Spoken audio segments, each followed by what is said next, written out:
up, guys? Dashing here. We are live for Ascendance 11. We are at last here in London, England, baby. It is day one of 3. The show of shows, the grandest stage of them all.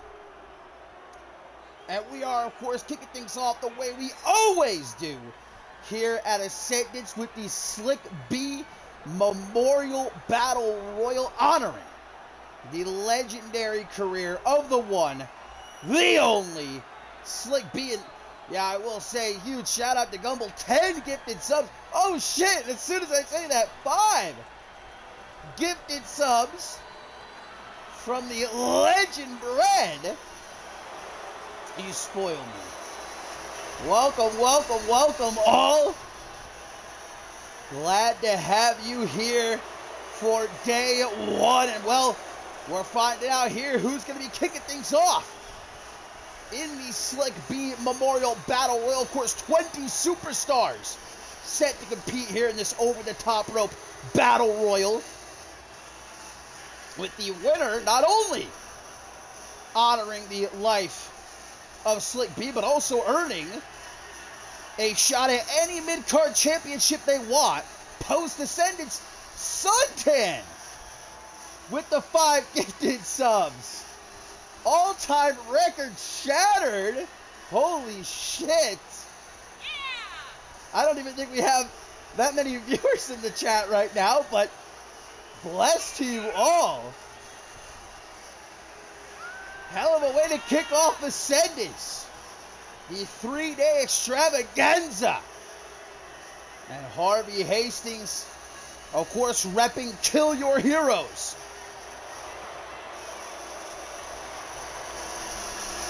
Who are in for a big event across these 3 days here in London, England, with James Wolfe being a part of the Money in the Bank ladder match, Peligro defending his Anarchy Championship against Paul Moda. And of course, guys, tonight's main event here on day one, Josh Wolfe takes on the Bloody Brit in a London Street Fight Iron Man match. Well, let's see if Harvey Hastings gets things started for Kill Your Heroes. He'll have to go the distance. As we see, and some bits there. Bless, bless, bless from Soul. Now, why does it got to be a gay pride flag? What are you trying to say? And we see who got number 2 here in the Slick B Memorial Battle Royal. One half of the Long Island Dragons and Chris Maverick. So Harvey Hastings and Chris Maverick going to kick things off here. Look at this beautiful arena, all these lovely fans here in London, England. They do smell. I'm going to keep it a buck, all right? Maybe not the most hygienic crowd we've had in CMB history, but they are here in the UK for what is going to be the biggest show in CMB history. As Harvey Hastings immediately tries to come out swinging with that attempted bicycle kick. Maverick instantly going to try and drag him over to the ropes. Post Malone stole my thunder there at the top of the show. Here I am, the voice of CMB, trying to come out here to get things started the right way. All right, we all know everybody came to see me here on day one. Came to see that 6-man tag team matchup later tonight. Myself and Desolation, the boys, taking on that punk bitch Post Malone and his lackeys. Click, Irish whip off the ropes goes Harvey. Of course, last year at this event, Ascendance 10, the Ozakai, winning the Slick B Memorial Battle Royal. He, of course, is going to be a part of this one here tonight. Maybe looking to become the first ever 2-time winner. We've had some truly legendary Slick B Memorial Battle winners in CMB history, haven't we? As here comes number 3, one half of the Cousins of Chaos, Sean Kitty, whose cousin Jeremy Barmore, part of the Money in the Bank ladder match tomorrow night. or I should say Saturday night, is day 2. And obviously, I've been talking about the last couple of weeks. Sean Kinney definitely going to be a favorite here. Yeah, a big-ass guy indeed. And that's most certainly going to favor him. Because as Gumbel would say, how do you eliminate someone the size of Sean Kinney? It's not going to be easy as he launches Maverick off the ropes. I mean, look at some of the legendary Slick B Memorial Battle Royal winners we've had here in CMB. Of course, the inaugural Slick B Memorial Battle Royal winner, Hannibal. And such names as the Monster. We all remember the Monster. Although over the last couple of years, we've definitely had some big names. You had Dada, then you had Walter Bolay, and again, last year was the Ozakai. And here comes number 4, guys. It's the social media sensation, Tristan Parker. Looking to go hashtag viral tonight if he can win the Slick B Memorial Battle Royal here. Sean Kinney tossing Harvey Hastings around like it ain't no thing. I'm sure Tristan Parker hoping that his newfound ally in Yvonne Salvatore might come out soon. The two can work together. Tristan Parker already underneath the bottom rope hanging out. Not a bad strategy. Hey, look, we all know, all right, that I lasted longest in the Royal Rumble match a couple years ago. So I know a thing or two about having what it takes to prevail in a matchup like this. And number 5, guys, one half of Ozakai and Tai. It is Tai Makata looking to take a page out of his partner's playbook and win the Slick B Memorial Battle Royal. Here on day 1, guys, we have got some absolutely incredible matchups to look forward to. It's insane to think that it's just day 1 of 3. But we've got Amare Rivers versus Bison coming up next. Later on, we've got Chloe Marks and Amelia Jones. We've got that whopper 6-man tag team match, yours truly and Desolation versus Post Malone and Click. And of course, our main event, a rematch near 6 years in the making. It's Josh Wolf, it's the Bloody Brick, and a London Street Fight Iron Man match. Well, no eliminations yet, guys. Oh, well, just as I say that, there goes Tai Makata. Not lasting too long. As here comes a resurgence representative in Cameron Trey. You know that Andrew Briggs also said to be a part of this matchup. As Dave Turner, tomorrow night, I keep saying tomorrow night, thinking it's tomorrow night, Saturday night, day 2 of a resurgence, will be battling Situ Amasaki, while Blake Ragio, of course, going to have to share the ring with the Harvester. A new side of Bloody Justice we are going to be introduced to. And all I'll say is, God help Blake Virtue. Cameron Cray grabbed by the massive Sean Kinney, and it looks like Cray not going to be long for this matchup. East End Evil. No, wow, what a save. What a save there by the former undisputed champion. As number 7, guys, going to be the MVP of CMV. It's Gabriel Seto, another big man. The ring's starting to fill up now. Only 1 elimination thus far. And Tai Makata also here this evening, my friends. We got a lot of guests going to be hopping behind the announce table to commentate some of this action. As there goes Sean Kinney. Gumbel, how? Gabriel Seto somehow able to eliminate Sean Kinney.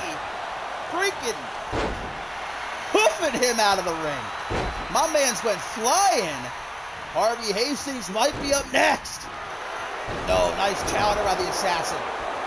But yes, we're going to have Ted joining us on commentary. Ted is back. He ain't in the ring, but he is going to be on comms.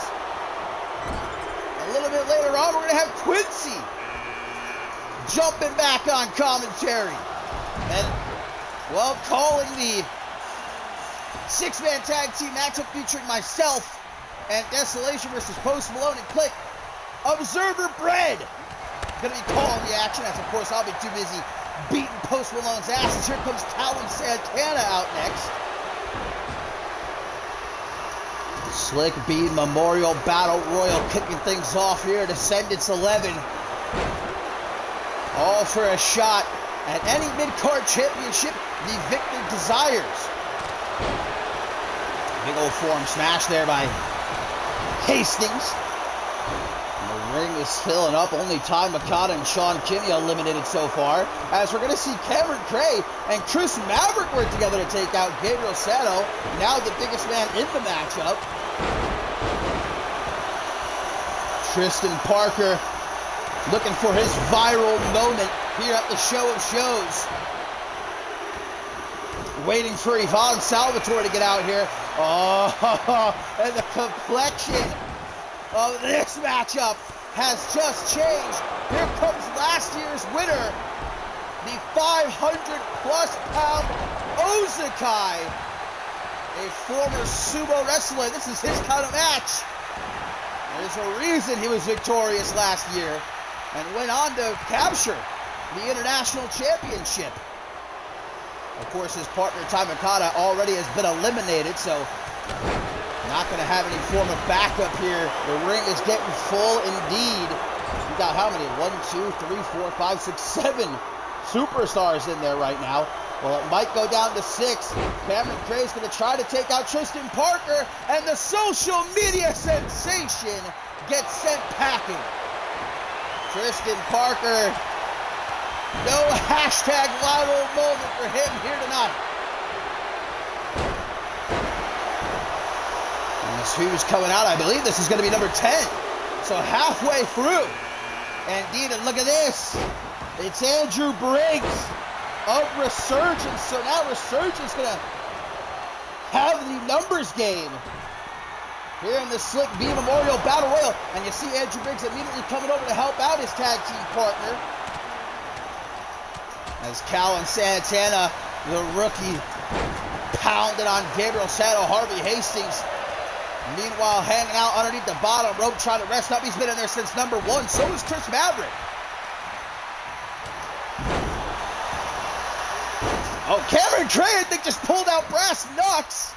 Hey, there's no disqualifications in a battle royal. Just knocked out the Ozakai. Gonna be some sweaty brass knucks, man. Pulled him right out of his jocks. Got that dick sweat, man. Gabriel Sato, after a few months on the shelf, following the end of last season, returning, of course, a part of NGW for its last few weeks, but desperate he is to finally make a splash to win a championship. He's a former internet champion, but Sato wants to win a big one. Andrew Briggs almost taken out by Harvey Hastings. As now, oh, there goes Chris Maverick. Hey, quite a run for one half of the Long Island Dragons. As number 11 guy is going to be Tommy Blaze, and how high can he get here tonight? His tag team partner, August Sky, of course, going to be a part of the Money in the Bank ladder match on Saturday night. The Ozakai, undoubtedly the favorite in that ring right now. Oh, God, and he's going to use all 500 pounds to crush the sternum of Gabriel Sato as Tommy Blaze is instantly put in jeopardy here in the corner by the benchmark of CMB, Andrew Briggs. Nice power on display by Sato. We got 1, 2, 3, 4, 5, 6, 7 guys in the ring right now. Only 8 more to to enter. Or 9. Look, I've never claimed to be a mathematician, all right? Sato trying for a Uranagi, gets broken up, inadvertently or not, by Cameron Trey. Big old knee right to the side of the head. No. We need Blaze Kush.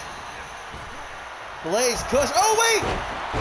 Harvey Hastings eliminated just so easily there. After starting the match. Entered at number 1, but, well, not a good start for Kill Your Heroes here at Ascendance 11. Cameron Trey, meanwhile, doing what he does best. He's got the Kimura, a maneuver he took from Walter Bollet. But gets out of it, does Santana. Instantly caught from behind, though, by Sato. As number 12 is Isaiah Matthews. Just debuting a couple of weeks ago. And, well, so far undefeated, coming off that massive win. Defeating the Hall of Famer, Paul Devine, a couple of nights ago on Octane. Sato, you can see in the background with that military press.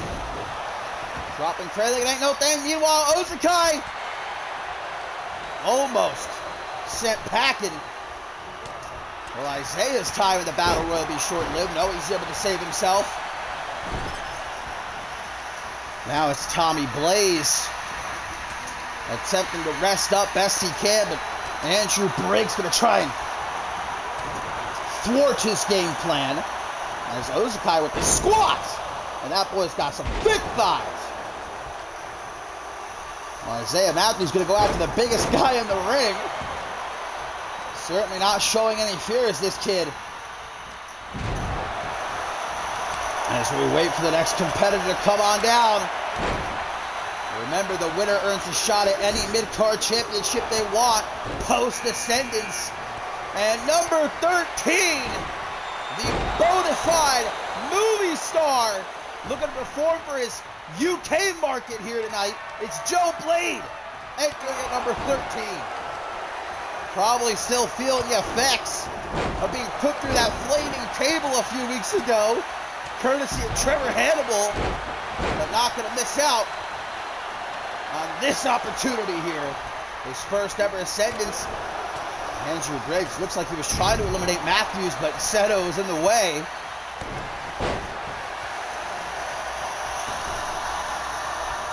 Desperately now trying to crawl his way into the corner, looking for any opportunity to just catch his breath.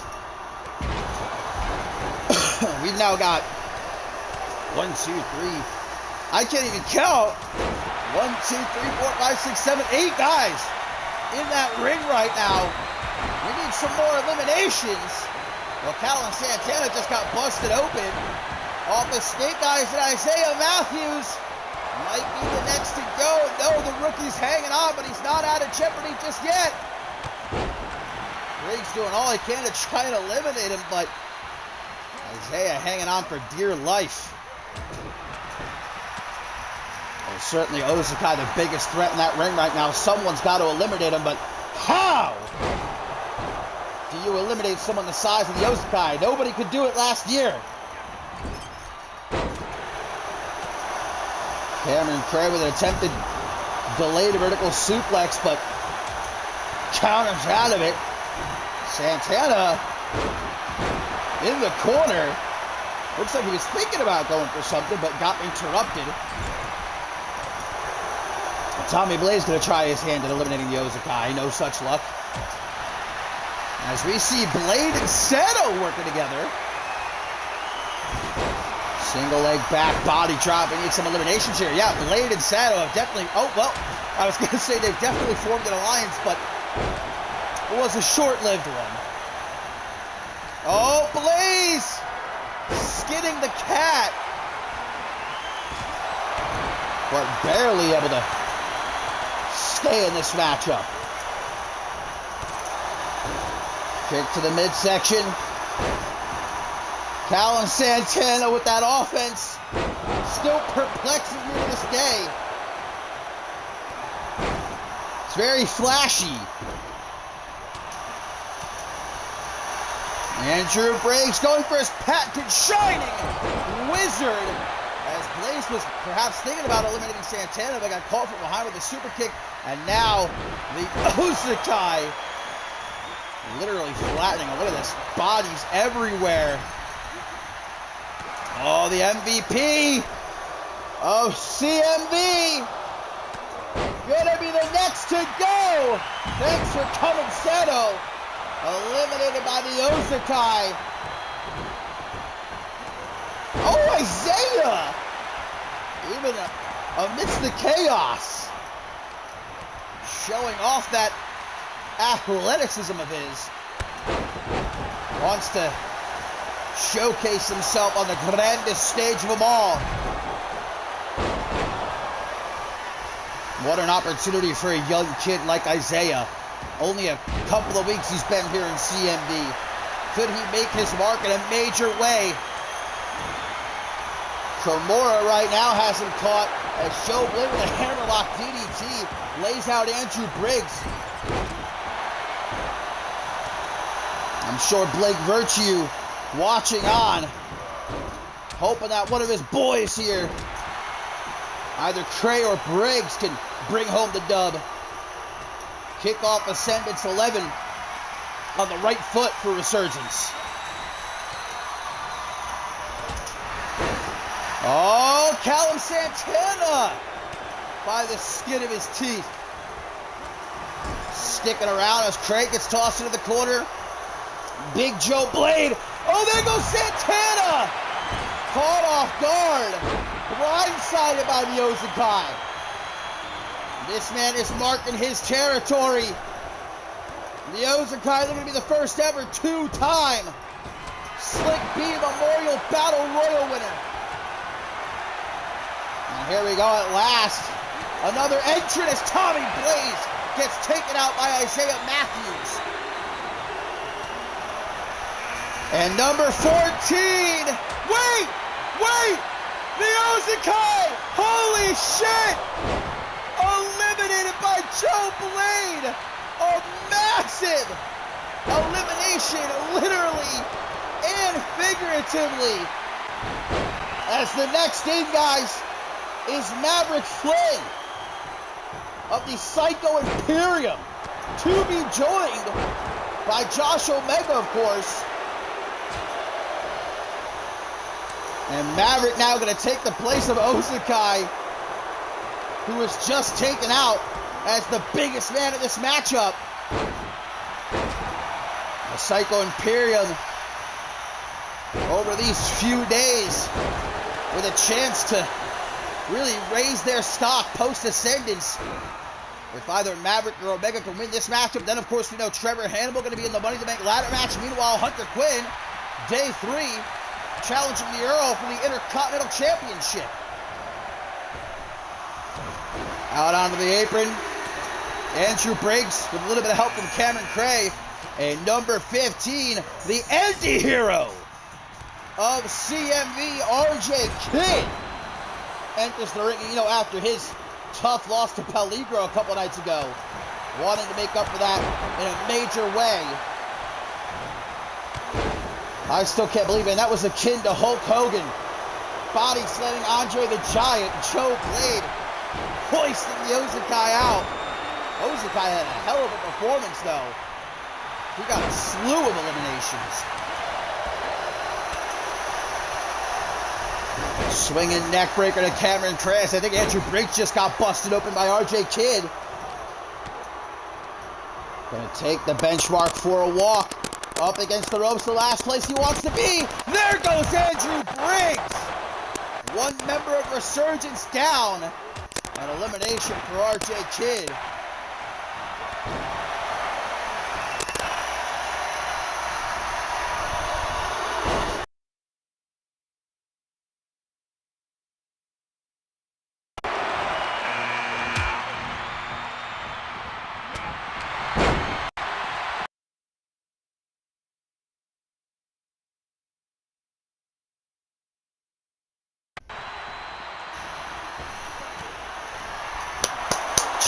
Check, 1, 2, check, 1, 2.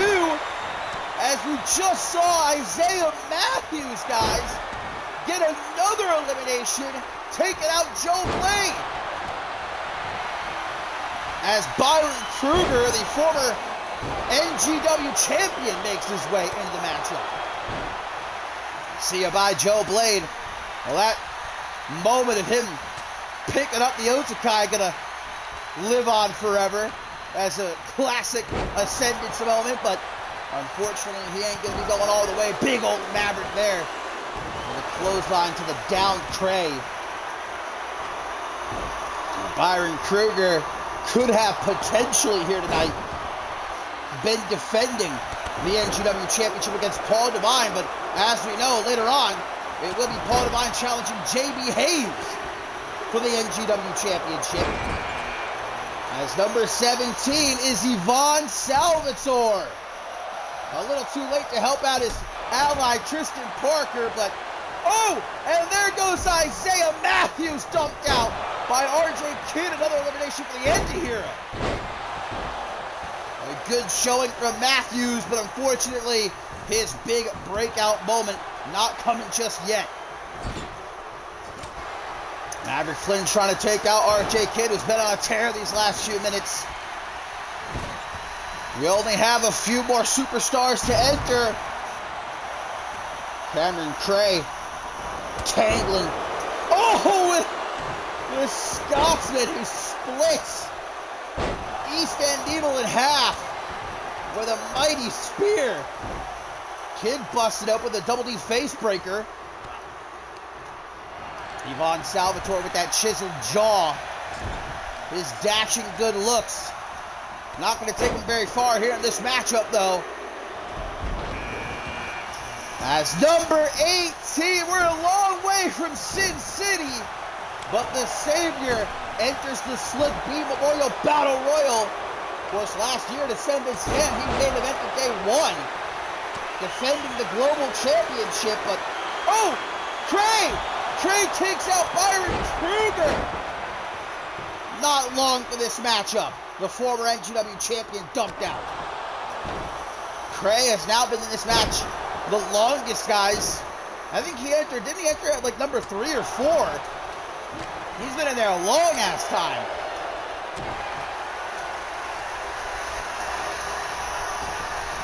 Cam Harris just returning a couple of weeks ago as a surprise partner for Blake Virtue in that fatal 4-way tornado tag team matchup, and he put on an absolute humdinger with Bloody Justice earlier this week on Shockwave. And who's going to be number 19? Oh!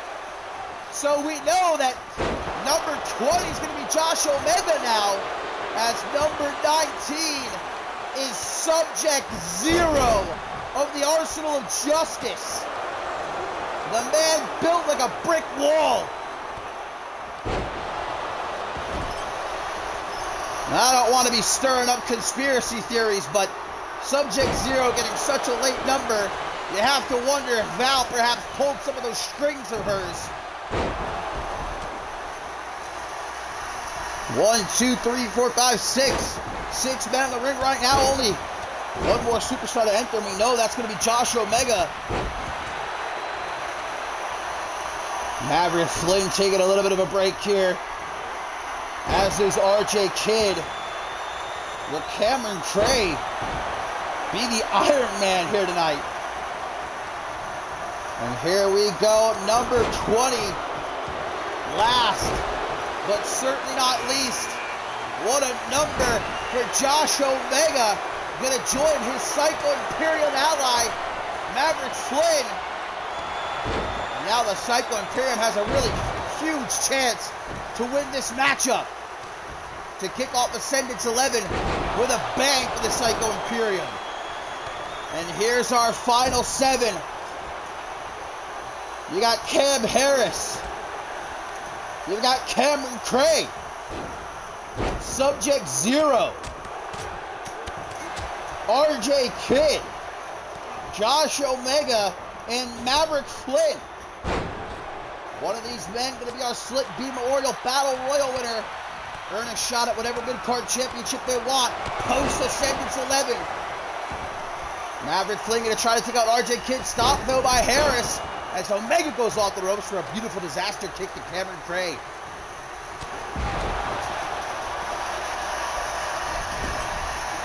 Slam face first off the top turnbuckle. Omega trying to make an early elimination here. Doing his best to take out RJ Kidd. RJ Kidd's been uber impressive in this matchup. And showing no fear going after the Mastodon, Maverick Flynn. As Ivan Salvatore does battle with Subject Zero. One of the pound-for-pound strongest superstars that have ever come through the CMB doors. Cameron Cray rushing RJ Kidd. Props to Cray, man. What a performance. And don't think for a second he might not go all the way. Josh Omega hoping for a breather here in the corner as Maverick Flynn gets his eyes raked courtesy of Ivan. Now gonna kiss the canvas. Our final 7 here in the Slick B Memorial Battle Royal. We're gonna see the Psycho Imperium ganging up on Ivan Salvatore for a brief moment. Cam Harris has got his thinking cap on. Now Subject Zero's the one crawling into the corner. Of course, a matchup like this is all about your cardio, man. You gotta pace yourself. Wait for an opening and take your shot. German suplex dropping Cray on his neck. Knee to the face of Josh Omega. Emerald Flosion. Spiking Kidd on his head. Oh, Kidd, it looks like he's in another fucking dimension. My boy just got blasted. Subject Zero looking for someone to pick on. Cam Harris dropping him with the freeze and shatter. Some might say a lethal combination. Maverick Flynn all the while using his power to toss around his opponents. Didn't see that kick to the back of the head coming though. We need some eliminations here. These final 7, man, not budging. RJ Kidd bleeding. Gas tank running on empty, but if you want to win this matchup, you gotta push. You gotta persevere. RJ Kidd, wrong time to do some shit talking. And the adolescence of RJ Kidd might come back to bite him here. Subject Zero's got him teetering on the top. As Josh Omega eliminated. Big boot to the face. And Omega sent packing. He might have come out last, but he is eliminated. And that leaves Maverick Flynn for the Psycho Imperium. And then there were 6. Maverick Flynn could have RJ Kidd done, but Cameron Cray runs interference. Sit out powerbomb. Ivan Salvatore. Hook to the jaw. Might be setting Harris up for the unprettier, but Flynn gets involved. Oh, God. Now, Subject Zero. What the hell was that? He grabbed Maverick, it looked like by his nether region. And there goes Cameron Cray. Eliminated so easily by Ivan Salvatore. Hey, hell of a run by Cray, though. In there for the longest. Numerous eliminations, but unfortunately doesn't have what it takes to win the Slick B Memorial Battle Royal. Maverick Flynn takes out Zero. No, he doesn't. Woo! I would have bet my bottom dollar Zero was eliminated there. But instead, Maverick might be eliminated. Well, lucky for Maverick, Zero catching the attention of Salvatore. That saved him right there. And I'm prettier for Zero, and one for Flynn, too. Handed him out like candy on Halloween. We are down to 5. Cam Harris, Subject Zero, RJ Kidd, Yvonne Salvatore, and Maverick Flynn. Who's going to be our Slick B Memorial Battle Royal winner? Harris getting himself back into the ring before he can be taken out by Zero. Unprettier for RJ Kidd. He's making sure everyone gets a taste. Well, Harris and Zero attempting to team up on the biggest man in this matchup. No doubt the biggest threat of these 5. Literally. Oh, but a crossroads. Catching Flynn off guard. Down goes Zero at the hands of Yvonne. What an opportunity for this young kid. Only a few weeks into his CMB career. And he's looking to take out Subject Zero. And he just might. Zero hanging on to those ropes, but boy, he is on the edge here. Yvonne. Just not enough, though, to dump Zero out.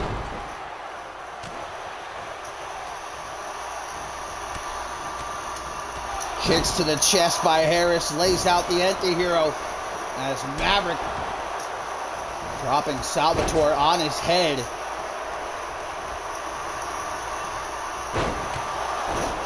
The tens of thousands of fans in attendance here. Look at that C in the background here in the O2 Arena. For Ascendance 11, we are just getting things started with day 1.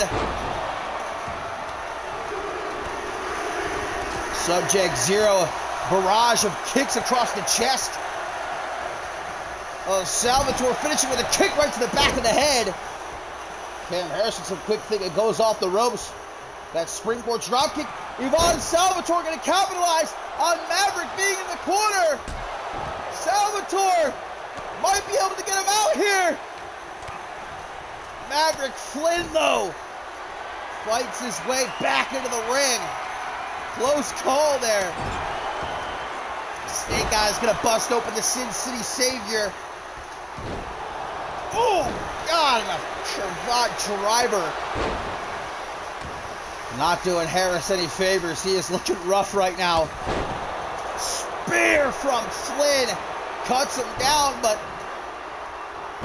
behind Zero with an inverted suplex. His kid forcing Salvatore to taste his knee. The final 5 here in the Slick B Memorial Battle Royal. Nobody is going down without a fight. Twist of fate. Lays out Flynn as RJ Kidd tries to go low, but Zero saw it coming. Takes him down with the clothesline.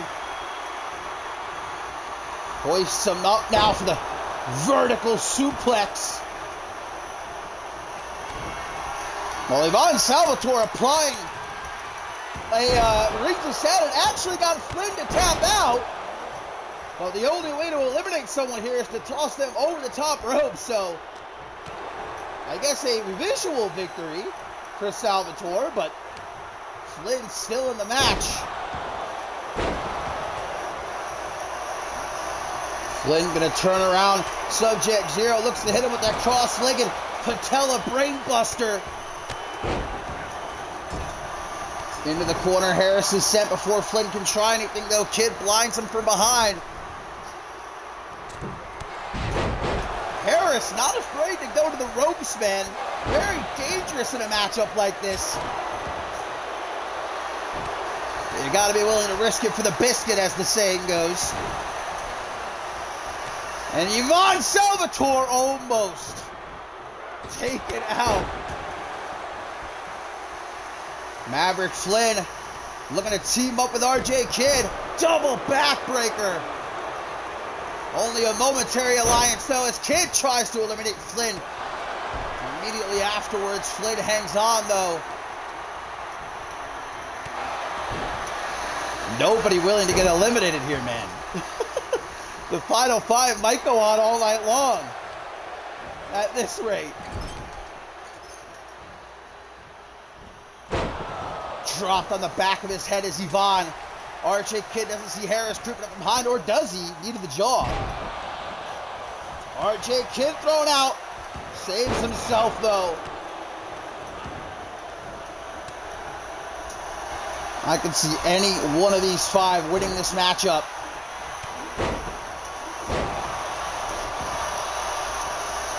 But who will it be? Snap Hangman's neckbreaker. Maverick Flynn coming to bully Kid. And Subject Zero applies a bear hug to Cam Harris. Much like Yvonne Salvatore with Maverick Flynn before, that's not going to earn him an elimination, but just trying to wear down Maverick Flynn. And hanging on. He's got that gorilla grip. Again gets thrown out, and again hangs on for dear life. For a man his size, Maverick Flynn is surprisingly agile.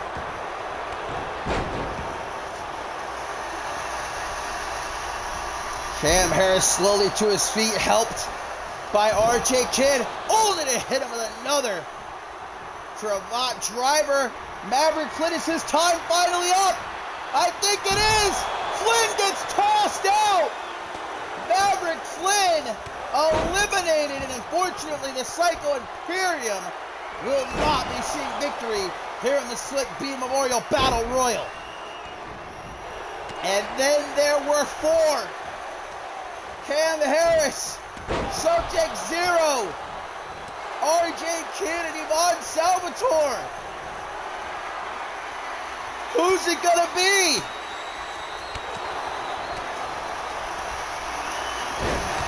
Double cross. Lays out Zero, but no time to celebrate for RJ Kidd. Cam Harris on him. In the blink of an eye, drags him over to the corner. Cam Harris. Subject Zero wants to help, but Harris says, I got this. And indeed he does. RJ Kidd eliminated. The final three. Cam Harris, Subject Zero, and Yvonne Salvatore. But Yvonne might be the next to hit the showers. Yes, he is. Goodbye, Yvonne. We are down to the final two. Just like that. Jackpot.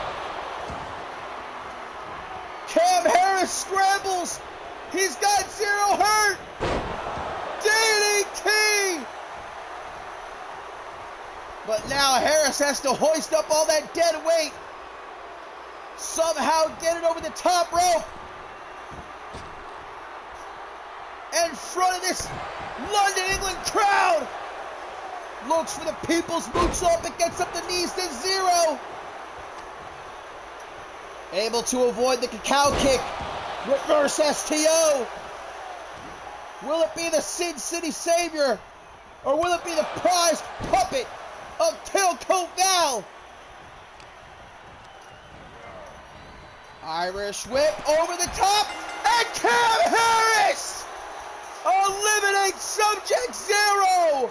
The Sin City Savior is your Slick B Memorial Battle Royal winner.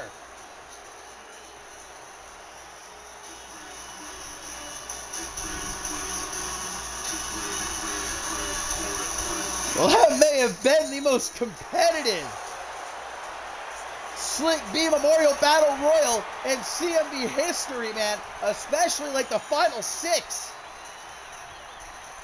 But Cam Harris emerges the victor and now has a shot at whatever mid-card championship he wants. Post-Ascendance. Welcome back, Cam Harris.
Well, coming up next, the lads and gents, that was just our opening bout. Here on day one of Ascendance 11, we still have a plethora of incredible action to look forward to, not just here on day one, but on day two and on day three. Of course, day two this upcoming Saturday night, whereas day three will be this upcoming Monday evening.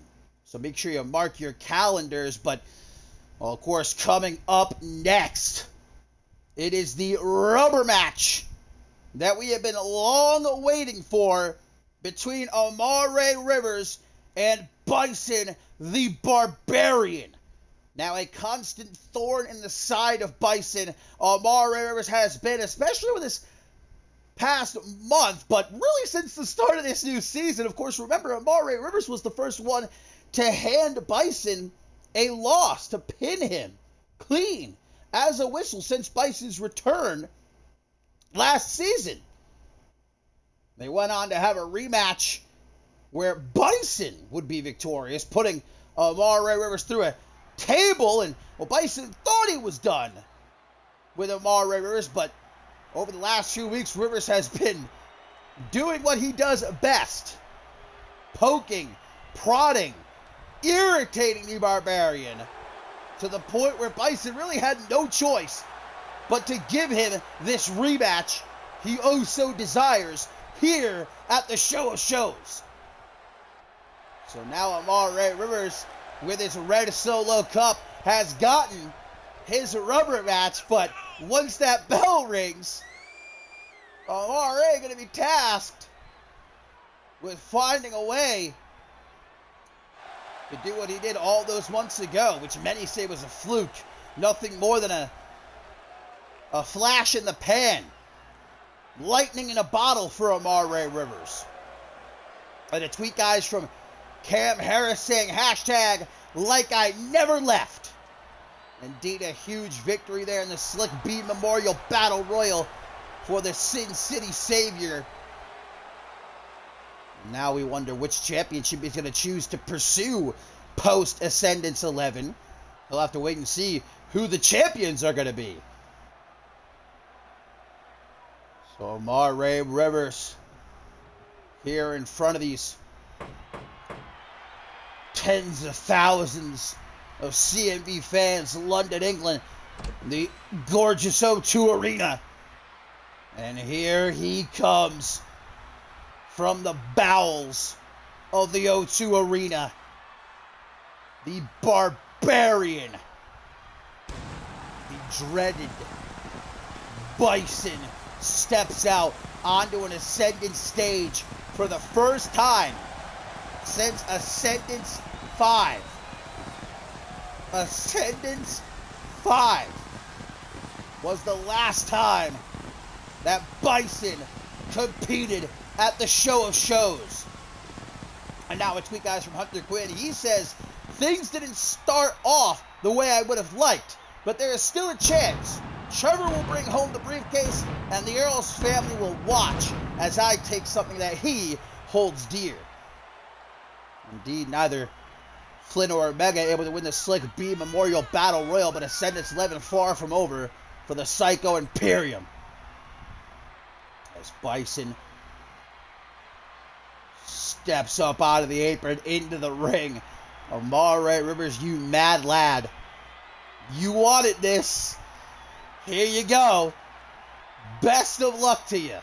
Couldn't pay me to be in your shoes.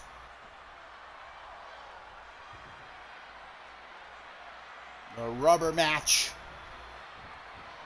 Months in the making. Amare Rivers, Bison the Barbarian. And Amare gonna opt to mock Bison straight out the gate. Spear! Spear! And immediately followed up with a swinging neck breaker. Bison's not playing around. Toss him overhead with the German suplex. You dug your own grave, Amare. You wanted this, and now you're getting it. Forearm smash, busting Rivers open, and now Bison Bison breaker! Bison breaker! Into the pin! 1, 2, 3, and that's it! It's over! Just that quickly! Bison, the Barbarian, has not beaten, but has demolished Amare Rivers here in Ascendance 11. After weeks of pestering Bison for this match, Amare Rivers got what he wanted. Bison, I have to imagine, the shortest match in Ascendance history, emphatically puts down Amare Rivers here in London, England.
Ladies and gentlemen, what a match we have going on here. Boy, if there was another word to describe, if there was a word I would have to describe this, chaotic would definitely be among the words. I mean, Ashley Wright versus Xiaorong 2, and oh my goodness, you hear it blaring from the speakers. That's 21st Century Schizo Man. As many people know already, for the few who don't, Xiaorong announcing that she will be retiring in March of 2024, knocking off and now wanting to knock off a hit list of sorts of things that she wants to do in her career before she, in her own words, takes her last talk. The hourglass, the sand in the hourglass finally settles down, and Xiaorong, it's all or nothing here. She can beat Ashley Riot, finally put her away, and then go on to the main event of night 2 of Ascendance, and possibly fight Ellie Quinn for that CMV Women's Championship. Xiaorong, as confident as ever, as much swagger as she has right now, it's all on the line. The only thing standing between her and the main event of night 2 of Ascendance, in that main event to fight Ellie Quinn, is this woman right here, Ashley Riot. I mean, what the career she's had herself here in CMV. Basically, this feud basically lasting a little around 2 years. I mean, it all started basically with Riley Van Wilson and Ashley Riot sort of forming this sort of unlikely alliance. Xiaorong returning, making amends with Riley Van Wilson. Ashley Riot thinking that Ashley Riot thinking that Xiao Rong stole Riley Van Wilson from her, leading to Ashley Riot putting Xiao Rong in the hospital for some time. Xiao Rong returning, however, trying to exact revenge. And here we go. Both of these two are ready. It's Extreme Rules. It's going to get violent. This match is underway, ladies and gentlemen. Oh my goodness, look at Xiao Rong already. Oh, a little bit of swagger from the Crimson Empress. Oh my goodness, and look at Xiao Rong now laying into those knees, or laying those knees into Ashley Riot. And look at Xiao Rong already going to the outside, looking for one of the weapons. Oh, got the baseball bat right here. Oh no, and look at Ashley Riot falling to the outside. And look at this. Already, wait a minute. Oh yeah, I forgot. It's false count anywhere. Now gonna hurry up and make the cover. Only getting a 1 count though. And Xiao Rong cannot believe it. Already, just like, I mean, you also gotta think, like, this has just been personal between these two. Has been nothing but downright nasty, horrible between these two. These two have taken literal years off each other's careers. Xiao Rong threw Ashley Riot into that light fixture, burning her, getting scars all over her body, her back especially. You see the tape right there. Her back's probably very tender from the onslaught. Look at her. Oh my goodness, come on. Does that even hurt, women? Does that even hurt? I mean, I'm guessing it does. But now look at Ashley Riot beating the absolute hell out of Xiao Rong. Good God. These two, like I said, there's no love lost between these two. These two just downright hate each other. Hate is a very strong word and should never be used in any old context. That's a stop sign right there. My God. Oh my goodness. And these two locking up. Wait a minute. Right. Oh my goodness. Xiao Rong. Nice back elbow. Getting hyped up though, but no, Ashley Riot telling Xiao Rong she pandering a little too much, but Xiao Rong, look at the moves. Oh my god, those strikes followed by that nice Russian leg sweep. Another clap of approval, ladies and gentlemen. Yeah, buddy. The clap of approval by Xiao Rong. Been doing that early in her career. I mean, I remember her first match. In the States, that the clap of approval, the crowd loved that. And look at Xiao Rong ready for whatever Ashley Riot throws at her. And like I said, the word hate, the word hate is such a look at Xiao Rong just disrespecting Ashley Riot. Oh my goodness, trying to go for that discus axe handle right there. My goodness, now that punch to the face. Like I said, these two are just... Like I said, there's no love lost between these two. These two, like I said, they hate each other. Like I said, the word hate is a word that you do not want to use lightly. You do not want to use that word lightly, but there's genuine disdain for these two. That stops on getting thrown right into the knees of Ashley Riot. Good Lord. Look at Xiao Rong. Wait a minute. Those nails are filed a bit. Oh my goodness, and now just... Oh my goodness, raking out her eyes and stomping on her back. Good Jesus Christ. I kicked the head though. And my goodness, look at these kicks straight to the chest. These two, like I said, these two want to do nothing more but to hurt each other. I mean, like I said, if they win, whoever wins this match goes to the main event of night 2 to fight Ellie Quinn for that CMV World Women's Championship or Women's World Championship. And so there's a lot on the line. Of course, there's pride. Of course, there's pride on the line. There's redemption. There's redemption. There's that peace of mind, knowing that you can finally put away the person that's been causing you so much disdain. Causing you so much disdain. And it all comes down to this. Good Lord! Face first off that apron. And now gonna go for the cover. Referee! Gonna go for the cover. Look at the leg. Only getting a 2 count. Xiao Rong. Remember, Xiao Rong won the right to fight Ellie Quinn for that CMV Women's Championship. Wait a minute! This is the move she won it with! Landslide! Landslide! That's the move she pinned Riley Van Wilson with! Oh, and a kick out at 1! A kick out at 1! Oh my goodness. And now Xiao Rong. Axe kick, good Lord. And my goodness, Xiaorong gonna go for the cover again. Oh my goodness, can this be it right here? And the kick out at 2. But like I said, these two,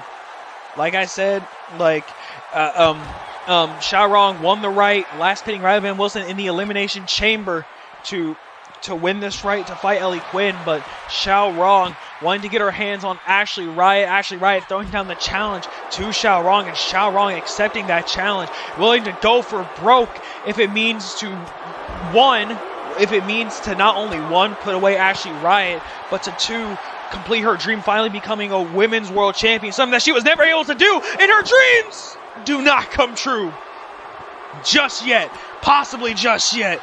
Good Lord, stomp to the back of the head. And now look at Xiaorong get a little bit angry. I see the anger on her face. My goodness. And now Northern Lights suplex right there. Gonna go for the cover, only getting the count of 1. My goodness, and Xiaorong is on fire here. And Ashley Riot looking hurt, looking just beat up. Oh my goodness, and now that's a chair. And wait a minute. And Ashley Riot, she's up now, but no! Takes down Xiaorong with a clothesline. You already know. And look at her. Wait a minute. Sweet embrace. She's a John Lipnick. Oh my God. She's a John Lipnick with a sweet embrace right here. Cobra clutch, but no. Xiaorong's able to slip out of it. Now with that huge slam right there. Look at Xiaorong. The theatrics she does. That confidence, that swagger that is unpossessed by anyone else in the CMV locker room. It's insane. Oh, what a scoop slam right there. That huge, power slam with authority right there. Is that going to be it? A kick out at 2. Ladies and gentlemen, that's a kick out at 2. My goodness. Ashley Riot putting that chair into the corner and now grabbing Xiaorong. Oh my God! Remember that surgically repaired neck of Xiaorong's. Oh my God, into that corner, and now, no, not like this. Oh, pile driver. Xiaorong might be, oh my God, she might be paralyzed. You can see her trying to move her fingers around. And now what's Ashley Riot doing here? What are you doing here, Ashley? Oh, no, not that table. Xiaorong's getting up. She's getting up. I wasn't expecting that. Oh, what a clothesline. Oh, my God. But wait a minute. And now Riot, boot to the gut. Into the corner.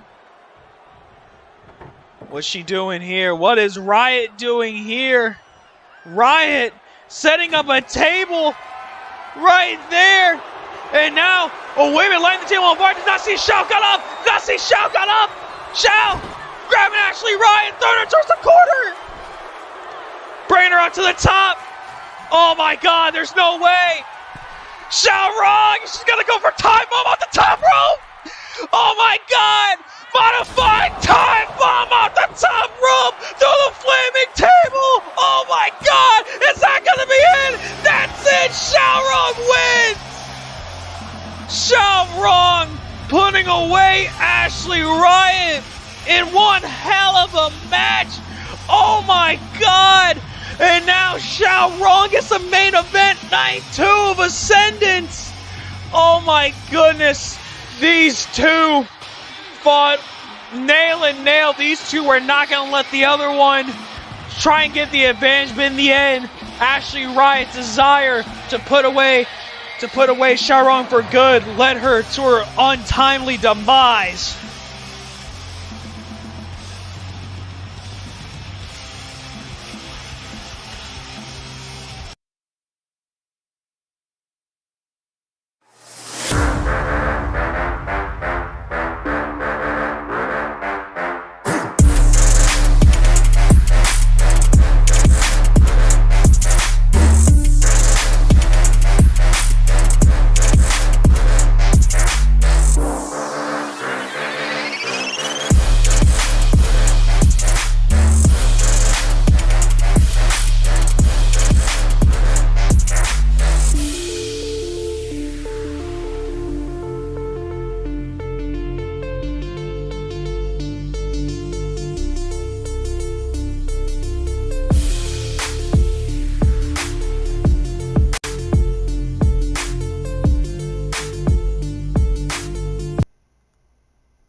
Well, holy shit, had to get those table straps out of the ring, put out that fire. What a matchup. And, well, thank you to Quincy. He filled it. I had to go fill up my W, you know. Which, by the way, get some yourself. W.GG, promo code CMV23 for 10% off. But coming up next, my fine feathered friends, here at Ascendance 11 Day One, it's time for the NGW Championship to be defended as the Asian sensation, the man who puts the rising sun, Japan's biggest export, the six-time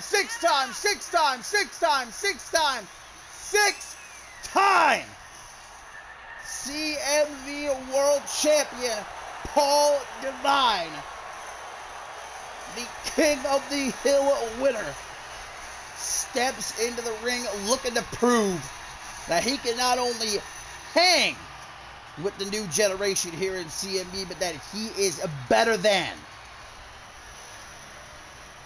The Hall of Famer could have chose to challenge for the undisputed championship here at Ascendance, the global championship. Devine said, been there, done that. I want the NGW championship. I want to prove to these young guns that this ain't their yard. This yard still belongs to me, to the Asian sensation. But the young blood that he's up against here tonight has proven in a matter of only a few months that he is the present and the future of CMV. The undefeated, unpinned, unsubmitted NGW champion, J.B. Hayes, stepping into the ring for the biggest match of his career, the biggest moment of his life.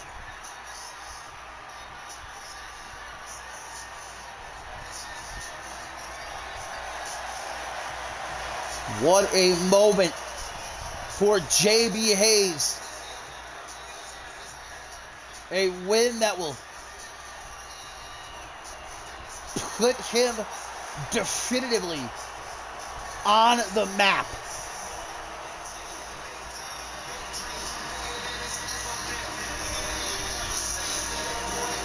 Or a loss that will cost him his undefeated streak and that NGW championship over his shoulder.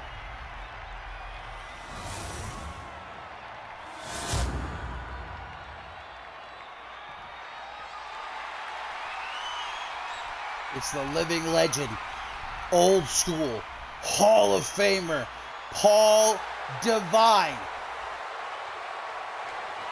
against the rookie, new school, NGW champion, J.B.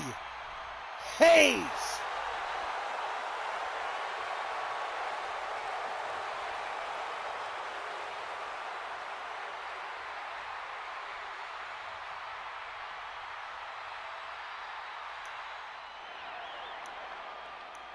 Takes a good long look at that championship. Referee shows it to Paul Devine. Will Devine prove that he is still the upper echelon, that the top of the mountain still belongs to him? Here in CMV, will J.B. Hayes prove that maybe it's time to move on for the old-timer? Let's find out. Referee rings the bell immediately. J.B. Hayes tries to come out swinging, but gets caught with a Death Valley driver. Not how Hayes wanted to start this matchup, I'm sure. Off the ropes he goes, tries for a springboard forearm smash, but Devine able to stay out of the way, goes for a kick, action rolls out of the way. J.B. Hayes has been non-stop impressive since day one when he walked through the door at NGW. His very first matchup, he beat Ace Reeves. his second matchup. He beat Blake Virtue.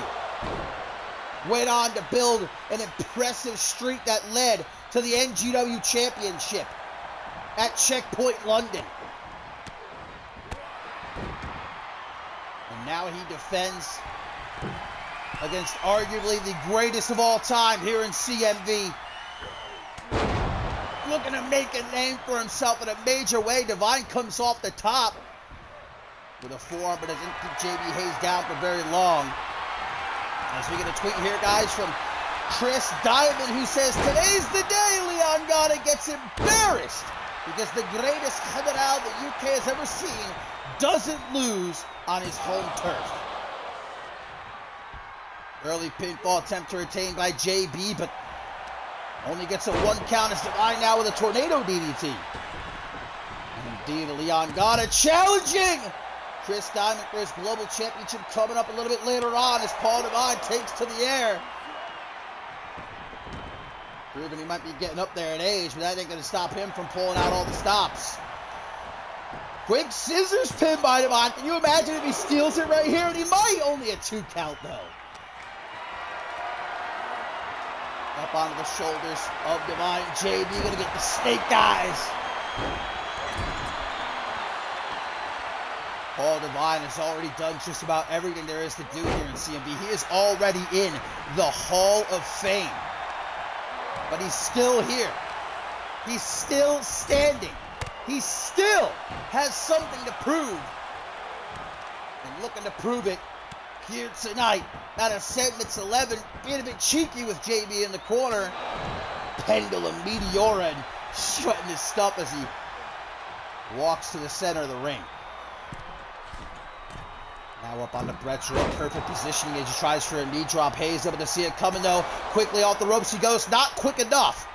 Divine able to stop him, gets out of the way of that kick. Divine setting him up for a bit of divine intervention to win the NGW Championship. 1, 2, but no. Unpinned and unsubmitted so far, but it might all come to an end here at the Show of Shows. 24th punch. 1, 2. 2.999, and JB Hayes stays in the fight, but Paul Divine trying to stick to him like white on rice. Savate kick from the top. Rolls to the outside, desperate for a reprieve, but Divine just not letting this kid get a second to catch his breath. Smothering the champion. Don't count out Hayes yet, though. Big boot. Responds with a shot to the gut. That's Divine. And sends him back into the ring. Divine knows the only way he leaves London, England with the NGW Championship is by pin or submission in the ring. JB Hayes does have that champion's advantage. Dragged over to the ropes here. Shot to the gut, gonna suck the air right up out of Hayes. Divine has been largely in control, guys. This is maybe the worst we've seen Hayes, the most trouble we've seen him in to date. Quickly gonna turn it around with a Pele kick. Stuns Divine. An aggressive pin by the champion to retain. 1, 2, but not going to be so easy as Divine looks to pick himself up in the corner. JB lines him up. Full steam ahead. Shining Wizard. Divine counters into a powerbomb. What a reversal by the Asian sensation. Now goes up to the top rope. Hayes going to cut him off. Throws him down. Kick to the top of the head. Backing Hayes up. Off the ropes. The forearm smash. Divine so quick. Always been about that blink when you miss an offense. Pulls him into a big boot right there. Now perhaps trying to slow things down a little bit. He's kept the pace quick since the bell rang. Desperate pin right here by the challenger. Maybe it'll pay off. Maybe not. Only a 1 count. But Divine isn't through. Looking again for divine intervention. Hooks the leg. 1, 2, no! JB Hayes refuses. to stay out again to the outside. He goes this time. Able to stay out of the way of Divine's attempted springboard to the outside. Forearm upside the head. Divine busted open.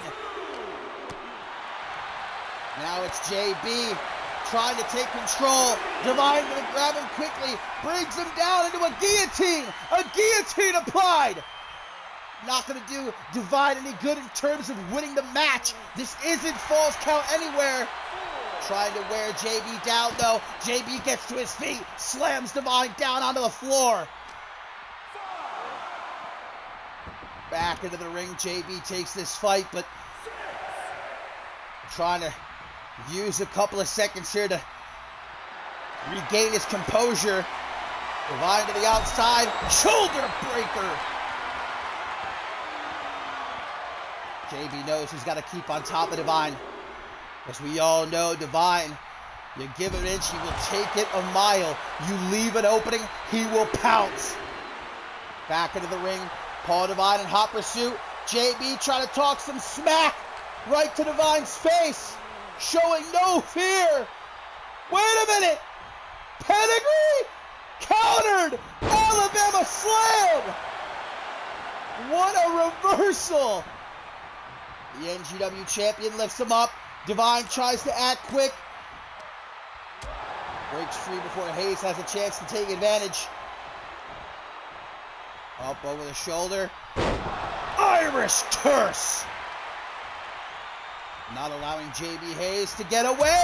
24th punch. A second time. 1, 2. But Hayes kicks out. Rolls to the outside. Divine. Not playing around. Plancha. Takes down the NGW champion once again. Murderous stomps to the chest of JB Hayes here at ringside. Now JB gets busted open. Picks him up for a powerbomb onto the floor. Flips him over. Final flash. Into the full mount. Divine sees blood. JB Hayes, though, able to keep him off. Divine acts quicker, tosses Hayes back into the ring. Stalking Hayes from the outside. Divine says, we do this at my pace. Gets back into the ring now. Hayes lying in wait from behind. Will try to take Divine for a walk up against the ropes. Wait a minute. JB could be setting him up. Lethal injection! Scrambles for the pin.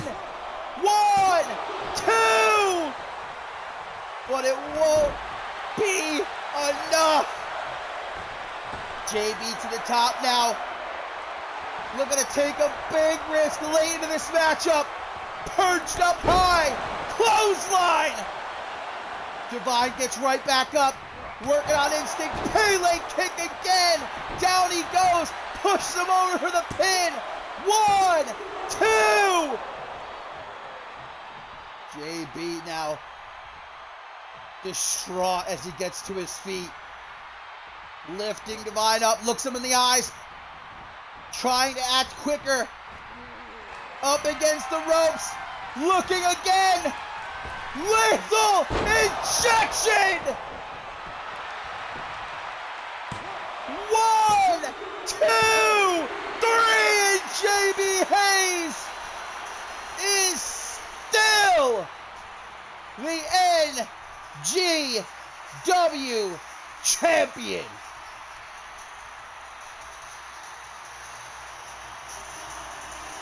Still undefeated. Still champion. JB Hayes for the new school and the biggest win of his career here at the grandest stage of them all. What a match.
CMV fans, welcome back to Ascendance 11 live from London, England.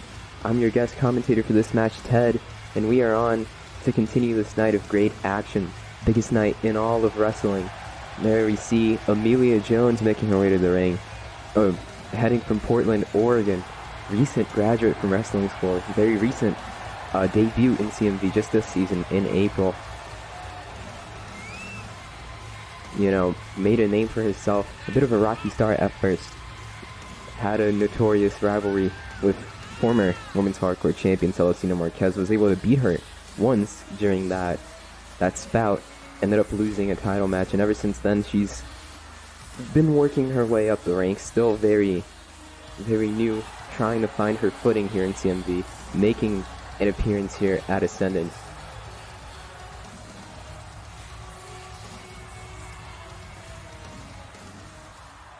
Her opponent in her own right, also in a similar spot of looking to prove herself, but in a different way, as we see Chloe Marks looking a bit different.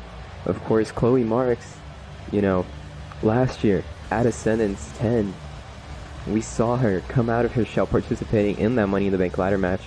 You know, we saw her the first time as this raw prospect, someone with a lot of potential but who really wasn't getting it together, trained by Troy Colt and the 330 Academy.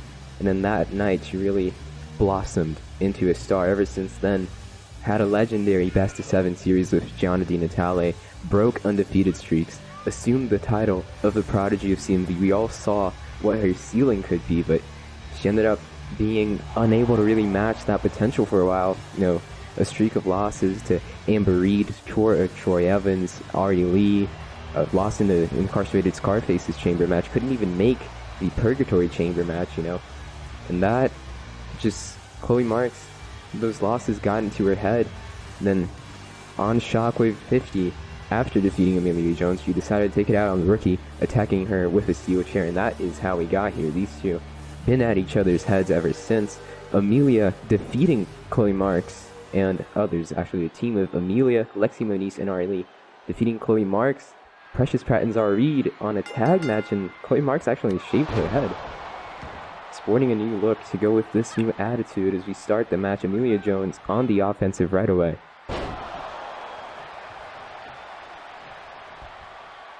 You know, trying to control Chloe Marks. Chloe Marks, in this match, we can call her a veteran, even if, you know, she's still a rising star. She's still looking to get to that next level, as she has said constantly. Amelia Jones picks her up, sit-out powerbomb.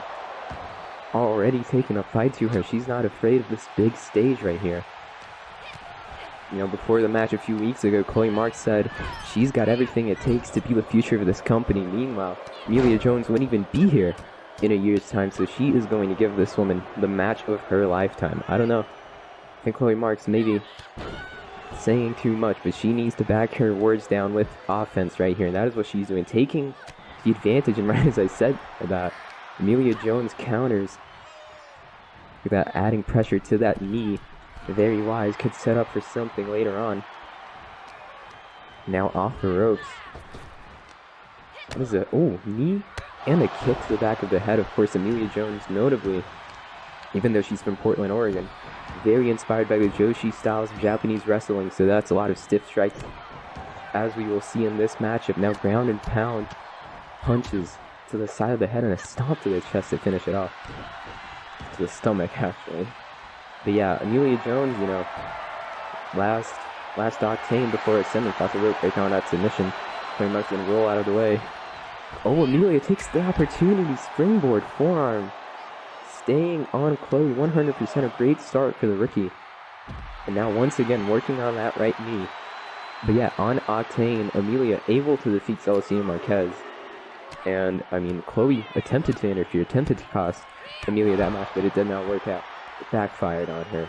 Amelia escaped with the win. She had the momentum going in the Ascendance. Meanwhile, you know, Chloe still has that experience. She was here at this stage last year. Even if she didn't win, she put up a great showing. One of the highlights of Ascendance 10 as Amelia goes for the cover after elbow drop to the back. 1, 2, and a kick out by Chloe Marks. Not gonna go down so easily. Amelia off the rope, springboard drop kick. You know, Chloe Marks unable to find an answer so far. Rolls out of the way. Pop-up forearm. Oh my god. And now mounting. What in the world? Locks the arms and now elbows to the back of the neck. Very stiff strikes. Exactly what we talked about. You know, now once again working on the legs. Amelia could be setting up for something over here. Gets her up. Knee to the face. Another cover. Could this be it? Chloe Marks kicks out just after 2, you know. I mean, might not be able to get the victory so far, but you can really exhaust someone with those quick pinfalls early on. Now strikes. Amelia with this combination. Look at that. Takes her down once again. She's rolling here in London, England. The fans behind her so far. Of course, Chloe Marks had a pretty loyal fan base before she decided to change her ways. Who knows if it'll pay off so far tonight? It absolutely hasn't. Amelia Jones dominating here. Now top rope Jones wants Chloe on her feet. Could be looking for something big here. Oh, DDT off the top rope. That is beautiful. Gets her to her feet. Already looking for something big. Chloe Marks counters with a clothesline. Now senton, no misses. Marks unable to chain together a few offensive moves. Great shoulder tackle. Amelia briefly rolls out of the way, catches a breath, comes back with a beautiful calf kick. Back into the corner, slam face first in that turnbuckle. Top rope now. Oh wait, Chloe Marks fights her off. Boom, knee strikes. Beautiful adjustment from Amelia Jones. Chloe rolls out of the ring, fans chanting, "This is awesome." Top rope. She wants Chloe up, turning her feet. Amelia. My goodness, Dragon Rana on the outside. That is simply wonderful. Now a takedown. Chloe trying to ground Amelia Jones. Stop her. Take her to a halt.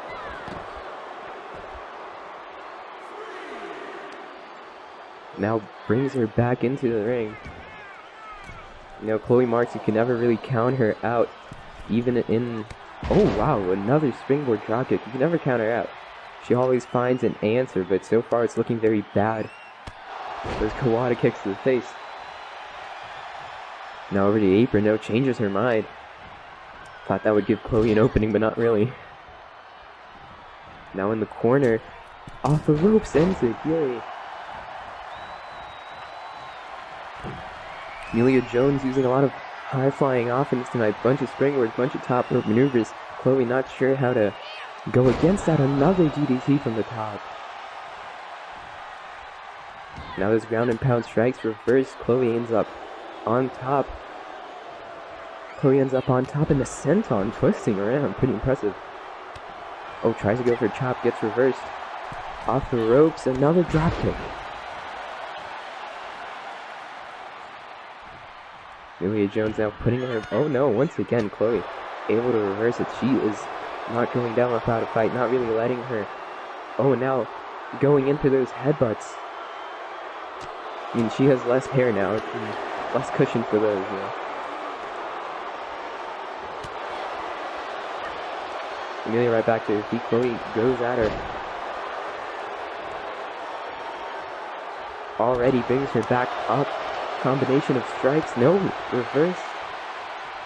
Off the ropes, shoulder block. Doesn't work. They bump into each other. Chloe takes an opportunity. Uranagi, no. Jones resists. Now trying to back her into corner. Leg sweep. And a drop kick to the back. No, she rolls out of the way. Springboard. Drop kick once again. Catches her off guard. Oh, that's a great reversal. Brings her down to the ground with that forearm. There's a cover. First cover by Chloe Marks. 1, 2, and a kick out by Amelia Jones. You know, very impressive showing from the youngster. Well, both are youngsters. Wait a minute. Air raid siren just like that. I've said it. She always finds an opening. 1, 2, kick out by Amelia. Chloe Marks pulling air raid siren, a signature maneuver of hers. We've seen it end countless matches before. Oh, now takes Amelia outside. She's gonna need more than that to win it here. Oh my god. Stomp on the outside. Stomp to the face, that is. Now strikes, brings her back. Wrestling takedown. Showing a different side of her. Once again, oh, misses the shoulder tackle. Amelia has an opening. She's gonna retreat. Both women getting back inside the ring now. Off the ropes, Marks. Oh my god, what a spinning kick. The cover. That really could be it. 2-0. I really thought Amelia could have been knocked out. That was a great strength on that kick. I saw it firsthand. Well, not firsthand, I didn't get hit with it. I saw it up close, you know. Oh, and now once again looking for something that could have been the crucifix driver. Reversal by Amelia. Wait a minute. Oh! Sends her face first in on the mat. Brings Chloe back to her feet. Amelia Jones. Package pile driver perhaps. Not totally sure. Reversed into a clothesline. And of course, this is just Ascendance Night 1. It's been a great night. Many marquee matchups so far. And we have 2 more nights incoming. So stay tuned to the CMV network. Another stomp.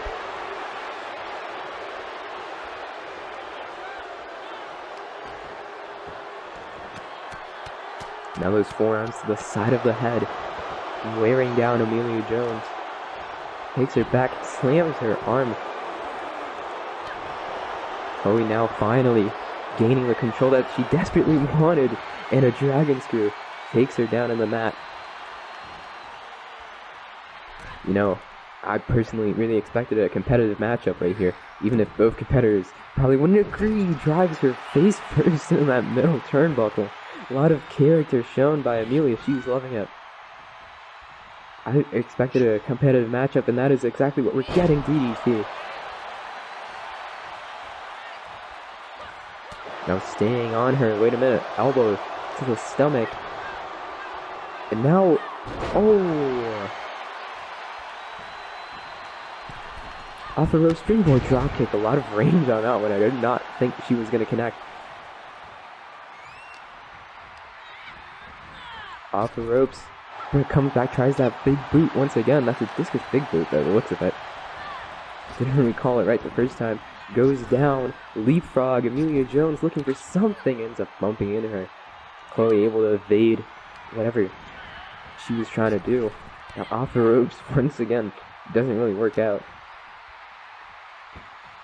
Now, what in the world? Going by her hair. That's a lot of strength, honestly. Can't even knock the hair point, because that takes a lot of strength. To hold her up like that, forearm in the corner. And now the stomps crowd counting along, they're loving it. Still not very fond of Chloe Marks. At least this new Chloe Marks.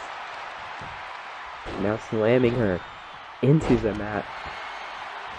Looking to get that extra bit of offense with what is needed to take over here in this matchup. Now knees, half-hatch knee strikes to the chest.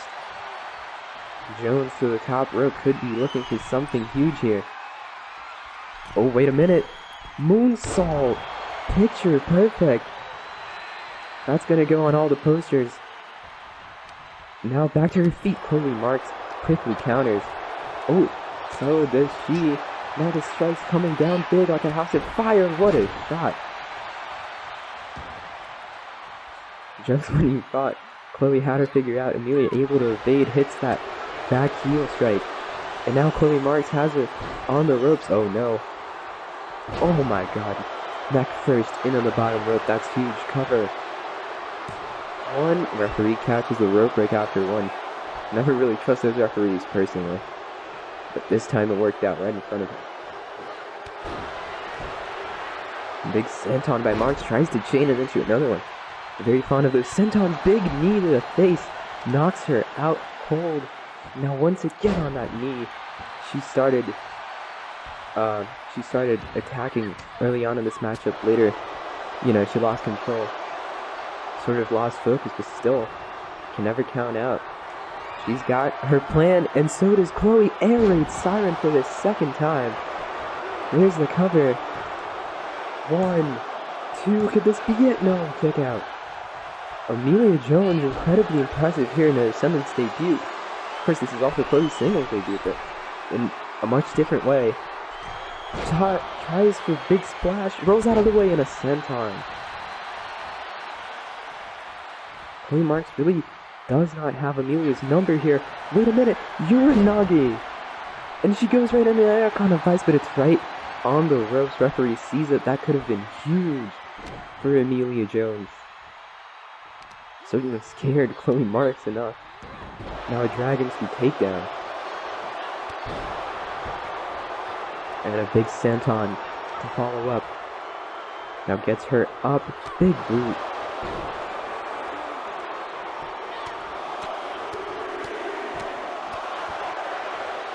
Those strikes to the face.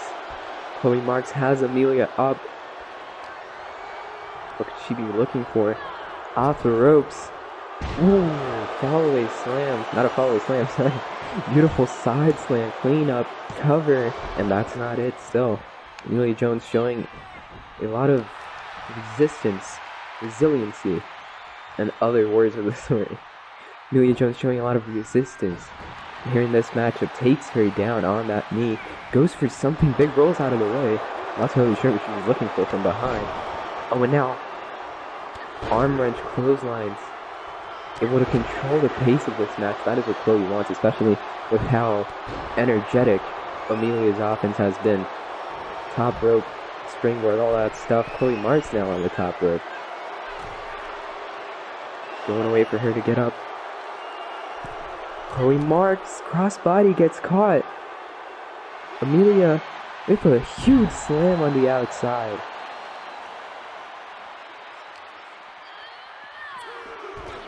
Now Irish flips to the other side.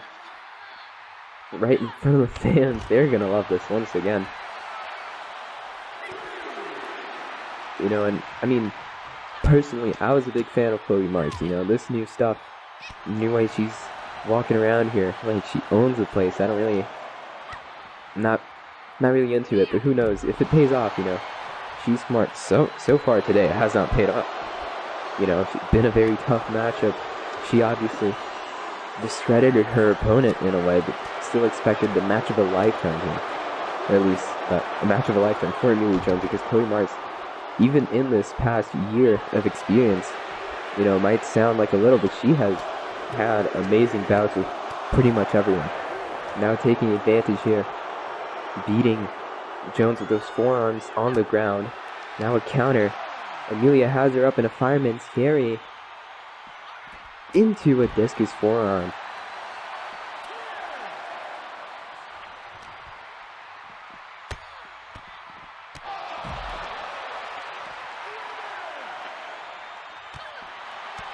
Count up to 11.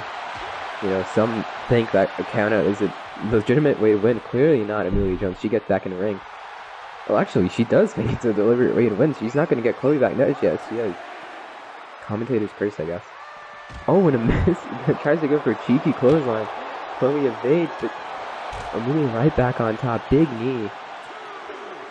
Now, once again, those stiff strikes. What sets her apart from the competition. Now, once again, wrenching at the hair. That is incredibly impressive, I gotta say. Wait a minute.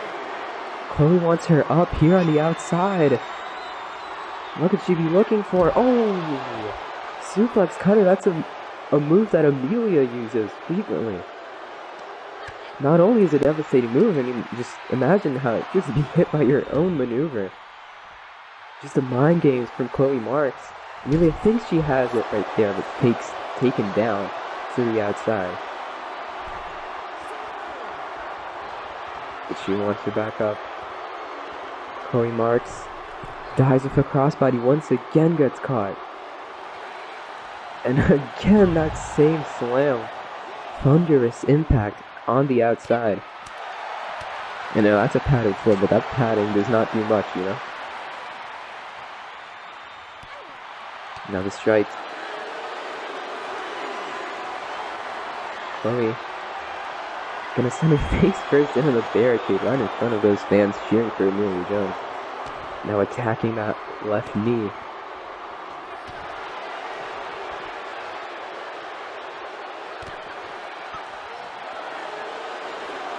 Chloe trying to get back in the ring.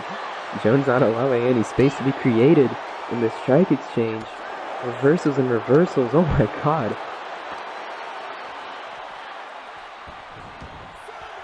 Amelia Irish whips Chloe back in the ring, goes for the pinfall.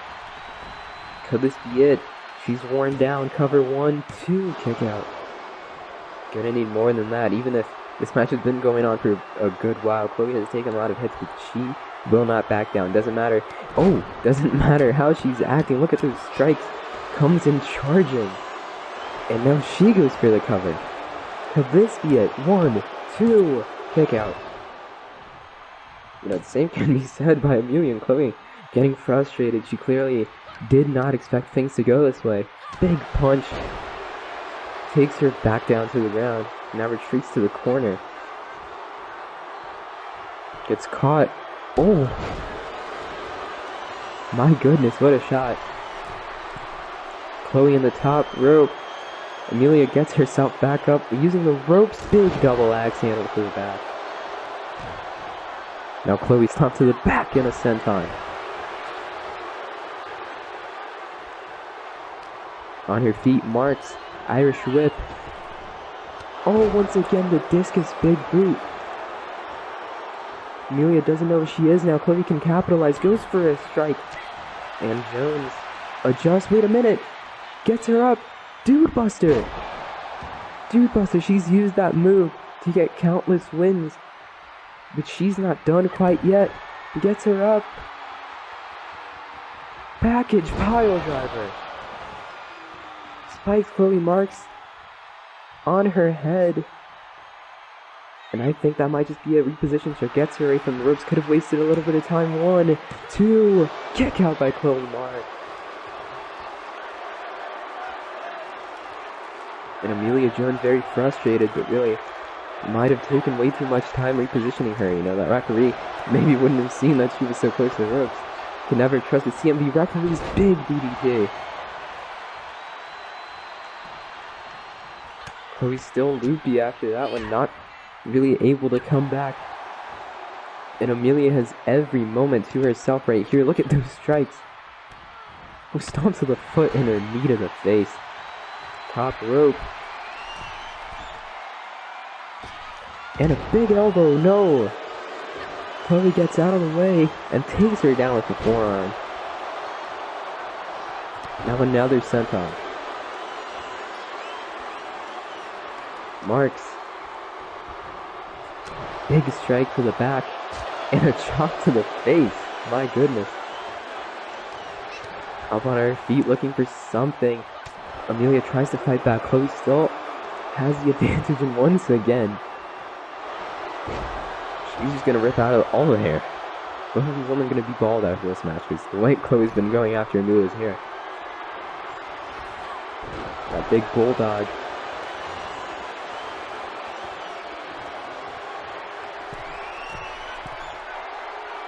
Now top rope once again. Just trying to hit something that can take this match to another level. Crossbody finally connects. This time inside the ring. Oh, but she's unable to really do much after it. Springboard, Enziguri disaster kick.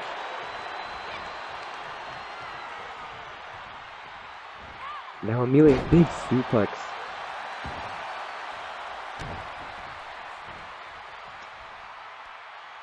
Wait a minute.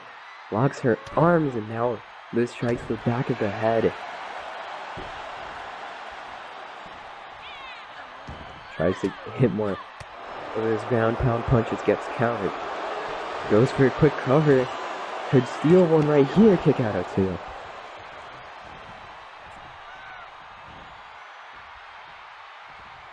Now Chloe, wait a minute, could have been looking for the fireman's carry and a big boot. She's been eliminated from the Royal Rumble.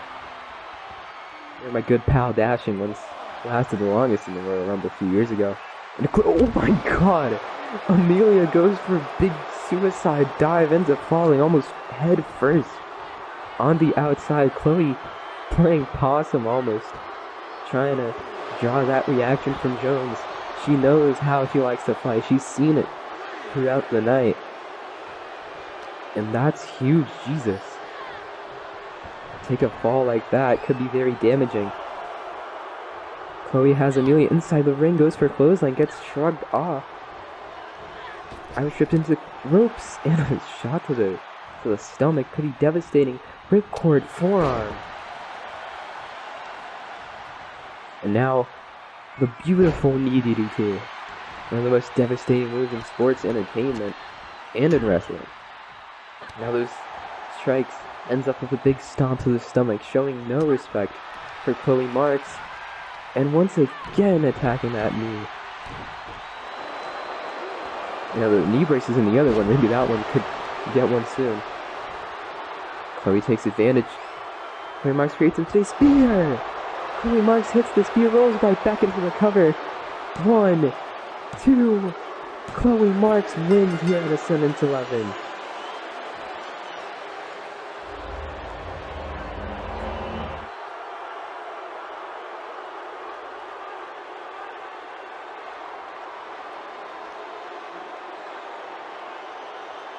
There's a replay, that devastating maneuver, and now the Dude Buster sadly was not enough for it. She had to drag Chloe away from the ropes, and there's the spear that ended it all. What a match, ladies and gentlemen.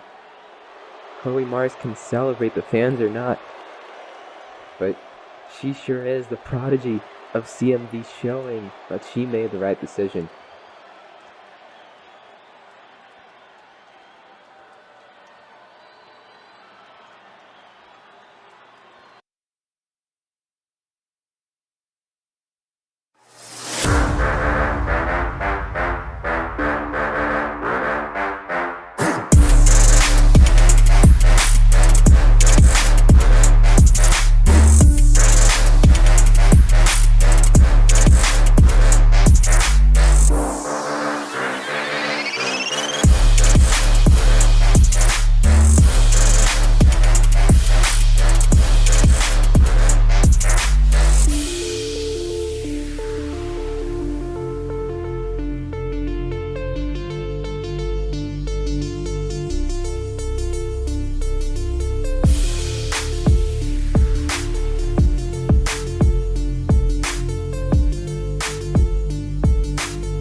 What a match, and thank you to the amazing Ted for showing up to commentate that unforgettable bout, a big win for Chloe Marks, no doubt about it.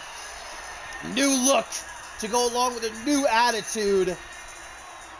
But now it is time, my friends. The show is still far from over. We are just on day 1 of 3 for Ascendance 11, and the Global Championship about to be on the line, baby, as here comes the challenger.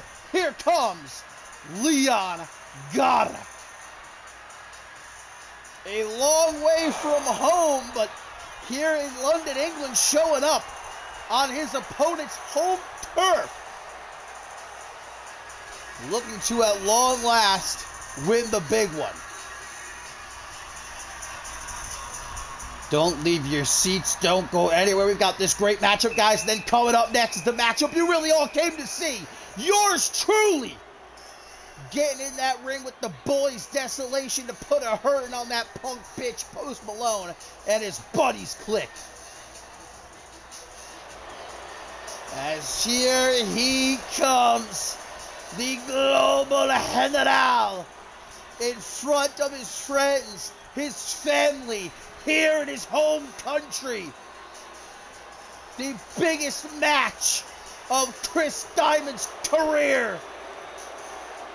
Joined, of course, by his protege, Leon Valente, who has his own big matchup Saturday night against Prophet Shanaz Antoni.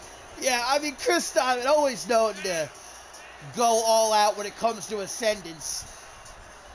And his outfit for the evening definitely paying homage to his home country. We are here, of course, in London, England. There's no doubt that Diamond has the home field advantage. But Diamond feels slighted, downright disrespected that he is not main eventing, let alone day one. Diamond says he should have been the main event of day 3. That this is just more proof that CMV and the higher-ups have it out for him. But he says it doesn't matter if it's the opener, the middle of the show, or the main event. The result's going to be the same. Him leaving still the global champion. Saw just how far Diamond is willing to go, just how despicable he is a couple of nights ago on Octane, guys. After Leon Ghana and Xiaorong defeated Ellie Quinn and Chris Diamond in a mixed tag team matchup, Diamond attacked Xiaorong, went after her neck. We saw that Xiaorong was okay earlier tonight, well enough to defeat Ashley Riot in their no-holds-barred match and advance to the Women's World Championship bout in this Saturday's main event, day 2. But if Diamond's willing to be that ruthless towards Xiaorong, imagine what he's willing to do here in this matchup. With his global championship on the line. Last time Ascendance was in the UK, Chris Diamond was getting his rear end handed to him by PJ Moon inside a Hell in a Cell. Fast forward all these years later, Diamond shows up with the global championship, looking to leave the same way, but Ghana might have something to say about that. Well, the first time these two have faced off, Diamond goes for an early dropkick, Ghana goes for a springboard dropkick, neither connects. Ghana's really been chasing Diamond for the better part of half a year. The first time they faced off was at Mob Violence with the undisputed World Heavyweight Championship on the line, where, of course, Chris Diamond retained. Ghana did get his win back, though, so you could look at this as a rubber matchup, although they have fought multiple times in tag team action as well. The end of last season at Fortune, as well as a few weeks ago on Octane. Early pinfall attempt by the champion to retain.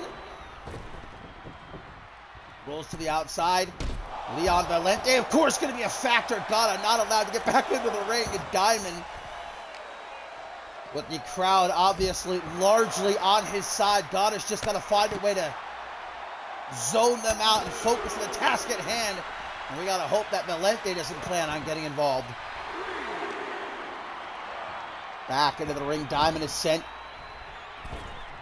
Hot pursuit is Gar, not giving him the chance to find his footing, but gets that DDT off this Diamond. Nice block of the forearm smash. Got him with a kick to the midsection and a sunset flip powerbomb. Ghana says he's doing this for his daughter. Everything he does is for his daughter. To finally become world champion. That means more money in his pocket. That means food on the table at home. But Diamond, disgusting. Telling Ghana, imagine that was your daughter a couple nights ago on Octane. Imagine Xiaorong was your daughter and I do the exact damn thing. Obviously trying to play those mind games. It's what Diamond does best. Getting under the skin of his opponents. Ghana's trying to use that against Diamond here. Up to the top rope goes the Golden Lion. Here in front of the tens of thousands of fans in the O2 Arena. Beautiful dick to the face. Might not be pretty, but it's effective. Oh, Ghana, not too sure what happened there, but he goes for the pin only to get a 1 count. Diamond doesn't have necessarily, Ghana using those Lucha Libre roots, a quick roll up, and again only a 1 count. Down to the outside, Diamond Ascendance. I was going to say Diamond doesn't necessarily have the greatest record at Ascendance. He did win last year, Ascendance 10 inside Hell in a Cell, beating George King. Now that I think of it, Diamond has a long history with steel structures when it comes to Ascendance. Last year, Hell in a Cell. A few years ago, he fought Peter Thompson inside of a steel cage. And then there was against BJ Moon the last time we were in the UK. That was also inside Hell in a Cell. We're up to your count of 6 here, guys. Don't forget that Chris Diamond does have the champion's advantage here, and I would not put it past him to try and win by either count out or disqualification. Both men mocking each other. Obviously, Ghana made his Ascendance debut last year, losing the mask for mask match against his former tag team partner, Danger Cat, aka Peligro, the biggest pounce of his career. Followed up. Wait a minute. Golden Spike. Busting Diamond open, of course. One, but wait, no! Ref! The ref didn't see it! The ref didn't see the rope break, no!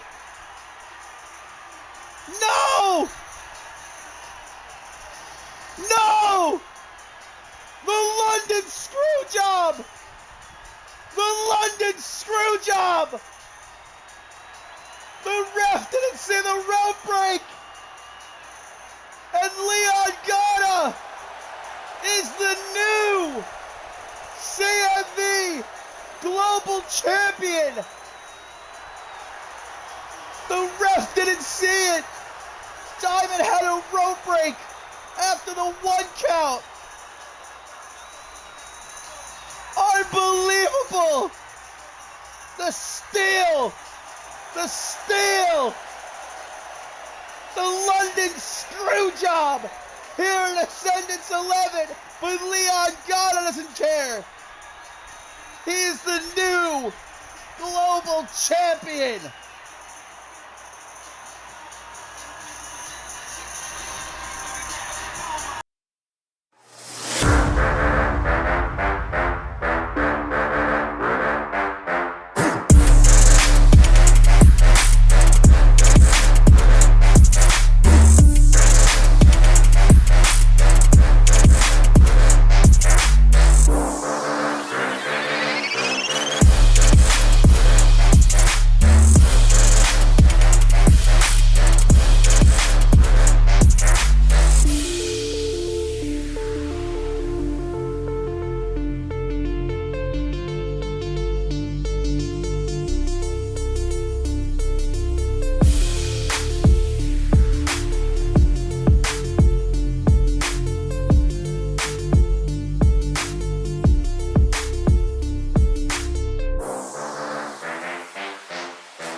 I'm just kidding. I'm not going to do that fuck shit. Welcome to Ascendance, and my name is Observer Bread, the best color commentator in all of wrestling entertainment, and I'm here to you because this man was too lazy to do his job tonight.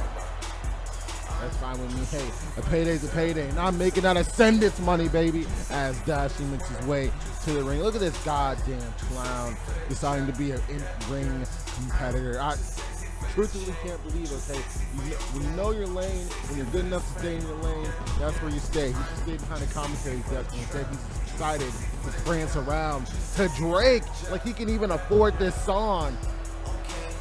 Dashie trying to bring this entire company out of business and makes his way to the ring. the voice of CMV in quotation marks. Stepping up inside, backed by Desolation. Two people who actually have some chance of winning this match against Bob Luger, Xander Slate, and Post Malone.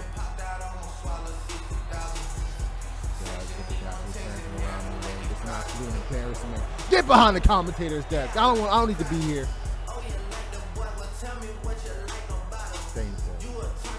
While he dances around like an idiot inside the ring, I just want to thank everyone, ladies and gentlemen, for coming tonight. It's been a nice crowd. I hope everyone at home is watching, is having a great time here in London and watching everything that's going on. I know I'm having a great hell of a time coaching everybody in the back, but now it's time for me to do my duties and introduce all of you to Desolation as they come out towards the ring.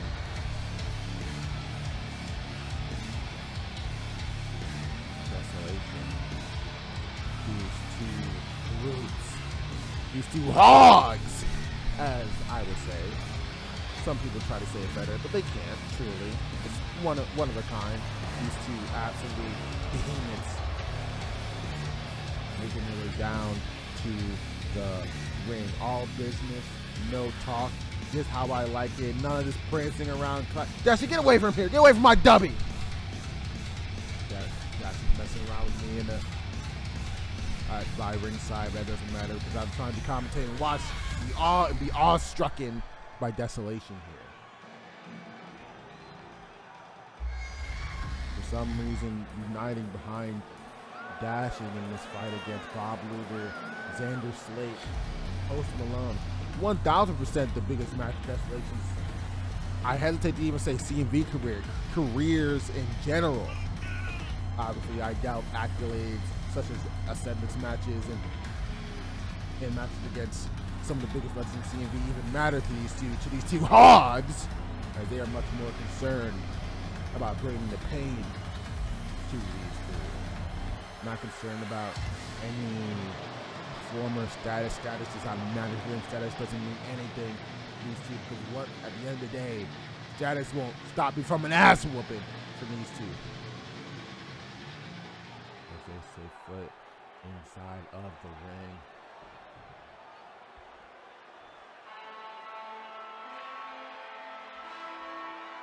As they come out now, ladies and gentlemen, the real stars of Ascendance, Post Malone, Bob Luger, and Xander Slate. Look at these three.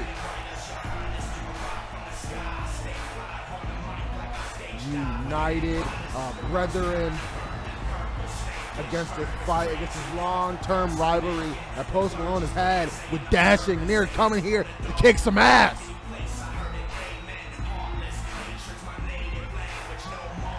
Post Malone and Dashing trading words a multitude of times on these different shockwaves and octanes leading up to Ascendance. Now all coming to culmination here. Flacked by Bob Luger and Xander Slade. Those two recently found again brethren. Look at this man. The people love him.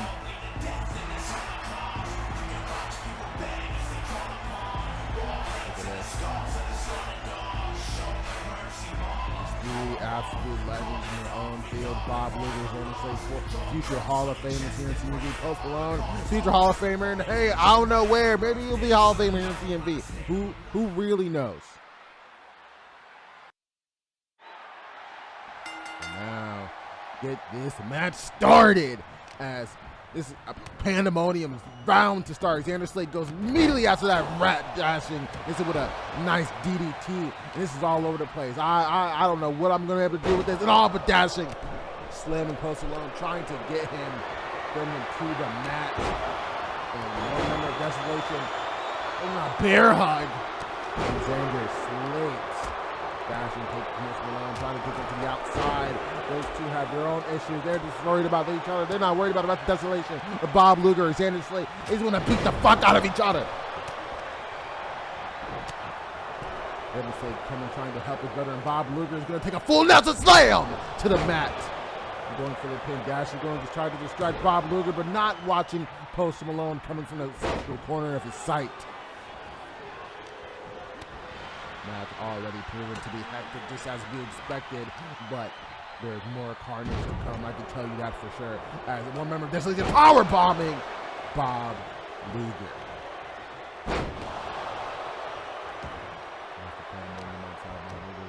Outside, with a mediocre suplex to Post Malone. He's doing okay, I suppose. Also inside, leaving Bob Luger to be just fucking jumped by the jackals that are Dissolution and Dashing. And Post Malone coming in, trying to make the comeback, save his brother, and Bob Luger is going to take a back rake and just throwing him over. In return, Xander Shee's not going to take any of that. Sending him down to the mat. One member, Desolation, and Dashing bleeding. Oh, please tell me that worm is fucking bleeding to the ground. Get back in the ring. Yeah, gonna act dazed, act confused, act like he doesn't know what's going on. You're a coward, Dashing. Sting inside the ring, of course. Bob Luger, Pat, climbs to the top of the ring, and holy shit! Bob Luger going for that signature spin kick off the top rope, and then absolutely eating shit. I love you, Bob, but hey, you gotta work on that. Really, you missed out a lot every time I'm commentating your matches. As Dashing finally gonna remember he's in this match. Going right after Post Malone, of course. Now this absolute pandemonium has arrived. Fighting on the ramp. There's no ring work. There's no mat work. Do a headlock for once. As he just a driver to the ground. And then the Desolation getting pumped up in the ring, and Bob Luger saying, "Nah, you ain't gonna out-pump the work ethic Titan." As you see Hogs in the ring, battle out inside of the ring as he gives a German suplex to him. Kicking out at 1.5. Dashing, the only thing he knows how to do is DDT. Hey, I'm sure you didn't go to wrestling school for long, man. Hey, that's unfortunate. But still as effective as ever. Battling at ringside while these two members inside the ring, Bob Luger and a member of Desolation, battling out. Throwing him into the ring, getting pumped up, and he sees Dashing. He sees his moment. He's going to streak the shit out of this little weasel.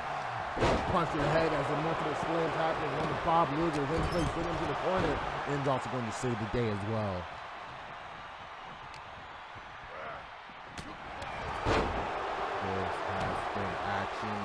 Packed. No one really getting the advantage of the edge. Already just that sprint as he's punching the fuck out of Danger Slate.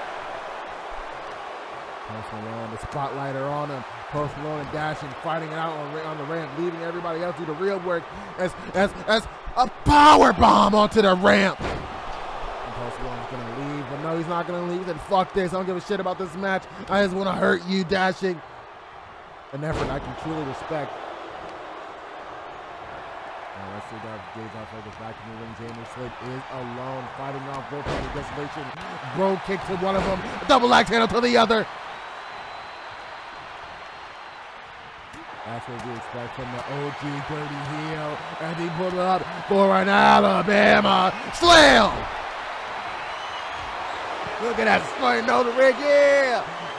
Oh, maybe strutting a little too much Desolation. These are not guys to mess with at all. Doing something in the corner, can't see, but that's probably just a military drop slam, I suppose.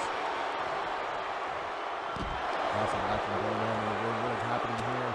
Has him up for some kind of suplex on the outside, on to ringside. Xander Slate's back. Xander is an old man, okay? He cannot be taking bumps like that. We gotta be respectful. What the fuck did Post Malone get to? Weaving around like he's Sonic the Hedgehog and going for a DDT, learning from Dashing, I guess, but no, Xander Slate's gonna not take that shit. He's gonna go for his own DDT, almost like a modified Luger landing, if you were to ask me, as Dashing comes back with the second move he knows, a suplex to Post Malone. He is facing one-on-one to work out the time. He's gonna get him on a knee. And Post Malone is gonna take advantage. Post Malone Irish whip against the ropes, was connecting into each other. Oh, Dashing going for the member of Desolation, pulling him outside of the ring. This match has been pandemonium. This match has been hectic. This match has changed everything in Ascendance you expect. Bob Luger running up to Dashing. Gonna give him a half and a half suplex. I think that's what that is. I don't fucking know. I'm tired. I don't know what's happening. Multiple things happening. I think a suplex has just been given to Post Malone, courtesy of a member of Desolation. As he gets hit with a snake eye to the barrier. And another snake eye. Pandemonium. Look at that. Look at that synergy. Remember this is coming in. Xander Slate. And it's going to be the hitting with a top block. Xander Slate, fucking being the man, consistently taking these two on by himself. Going to take a neck breaker for his efforts. Getting up. Who's going to help? He's going to help. Wait, what am I talking about? He's going to help his brother and Xander Slate as the OG Dirty Heel gets slammed to the ground. That's going to be it. Xander Slate kicks out. And Bob Lucas and tall in the ring. Each going after different members of Desolation. Xander Slate going after him. Punch it to the body. With a nice drop kick. Picture perfect. Eat your heart out, Okada. Two things happen. Bob Lucas going dashing in the center of the ring. Throwing member of Desolation into the ring steps. Dashing passed out. He's taking a nap in there. Hey, Dashing, wake up! Wake up. I can commentate the rest of the sentence if you want to pay me more, but no, yeah, that's right. Get up. But the most people happening. Xander Slate throwing him around and getting help from Bob Lucas. Dashing gets up, remembering he's in a match. Post Malone's going to go attempt to intercept the member of Desolation, going for a brogue kick. Now they're going for a clothesline, missing completely as he throws him back into the center of the ring. This is absolutely insane, absolutely crazy. As what the hell is that again? Post Malone, a fucking wizard. He's Spider-Man. As he hit a choke slam. I don't know how we got that hog of a man up to do a choke slam, but either way, I'm here for it. As Post Malone is interrupted by member Desolation. One backbreaker on his knee, and the other on his knee as well. He drops him down. Spear to Bob Luger. And explosive suplex to Post Malone. Xander Slate hitting up. Disaster kick by Xander Slate. And a Superman punch.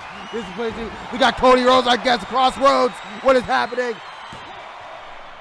I don't know what's going on. Remember, Desolation kick breaking out. I'm lost for words here. Road kick finally lands with a member of Desolation. Xander Slate handling this member of Desolation over here. And that's a 3! Click and Post Malone are victorious against that bastard Dashing and the admittedly two hogs that are Desolation. There's massive pandemonium from start to finish. Slams after slams, suplexes after suplexes. Fucking Post Malone being Spider-Man 2 times. I don't know what, still don't know what he did, but that doesn't matter because he is victorious at Ascendance 11 in London. The goose is up. Too sweet. Thank you everybody for having me. I'm gonna go enjoy my nice Ascendance paycheck. I'm gonna go in the back. You guys have a great night.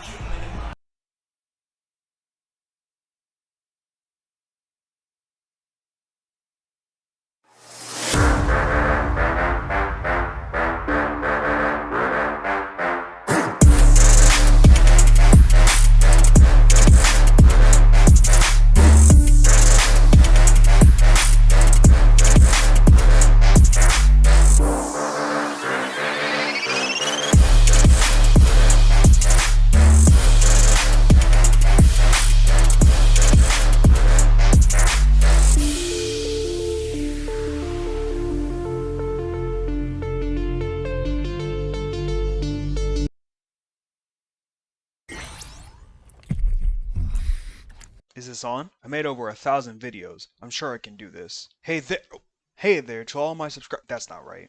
To all my future subscribers, this is Slap Viper. Obviously. Hey there. Slap Viper LLC, or Quincy here. Guess you want to learn about my channel, huh? I've been doing YouTube since September of 2014 and a lot has changed. Now I'm here covering wrestling. Wrestling has always been one of my passions for the longest time. I mainly cover the Joshi promotion known as TJPW that includes bunnies, kaijus, villains disguised as heroes, stalkers, serial killers, bees, sunflowers, birds, people with crippling anxiety, cats, zebras, with the most normal being a woman with narcolepsy. However, I don't also mind covering anything else wrestling related, as I am nothing more than a geek who likes watching people in the soap opera-esque stories hurting each other. If you want to see videos of mine, please subscribe. It's free, you can always unsubscribe later. That's a bigger steal than the Costco chicken bake. I may not know everything about pro wrestling, and I don't pretend to. I'm here to entertain and make people's day. If you learned something from my rambling, then it's just an added bonus. Thank you all for taking the time to watch this trailer, and I hope to see you all on my channel in the comments or in the chat real soon.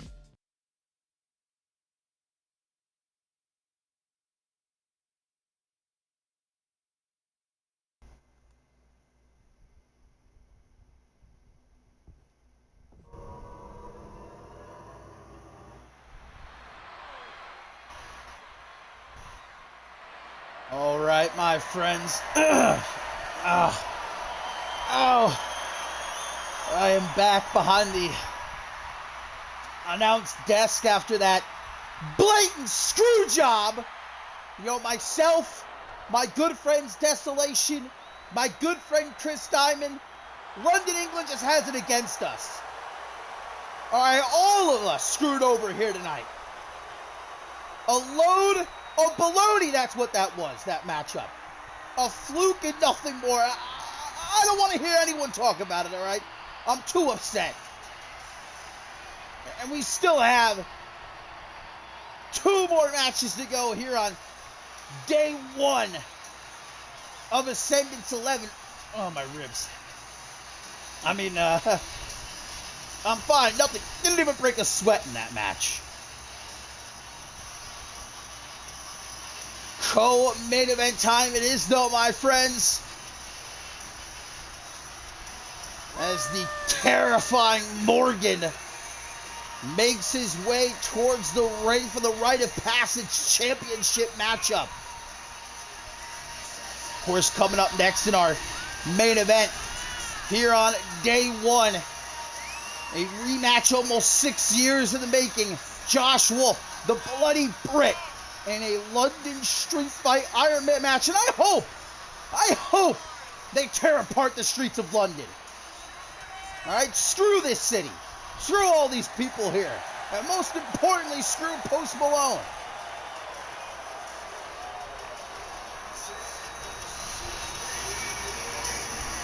A former Rite of Passage champion, Morgan, losing said title to Ace Reeves at the top of the month and looking to reclaim it here tonight.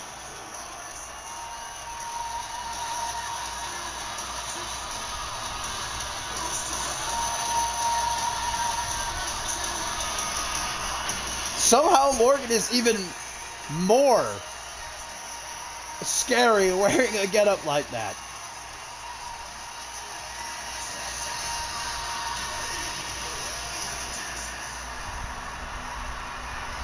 He and Ace Reeves have had it out for one another for the past month and a half or so. Ace Reeves has defeated Morgan, though, twice one-on-one at this point. The first time he did, Morgan hit him below the belt as a prize. The second time Ace Reeves defeated Morgan, his prize was that Rite of Passage Championship, which of course we know can be cashed in for a shot at either World Championship here in CMV.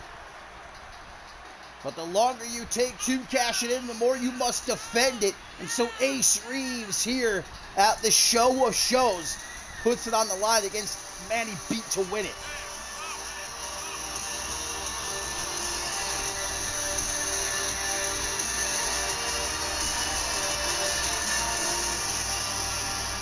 As we've seen in the last 2 clashes between Morgan and Ace Reeves,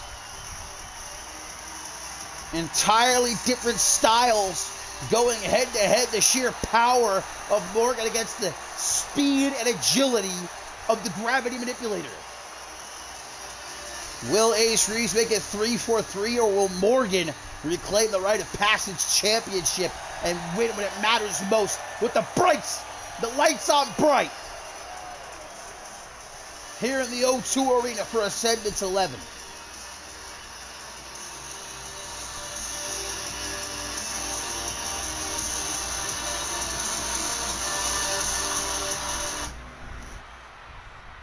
What an incredible night it has already been here, guys, and it's just day one. We still have day two this upcoming Saturday night, and then we finish with day three this upcoming Monday evening. Do not miss any of it. We still have some incredible matches and moments to come, and that's including right here tonight with this matchup and our main event up next.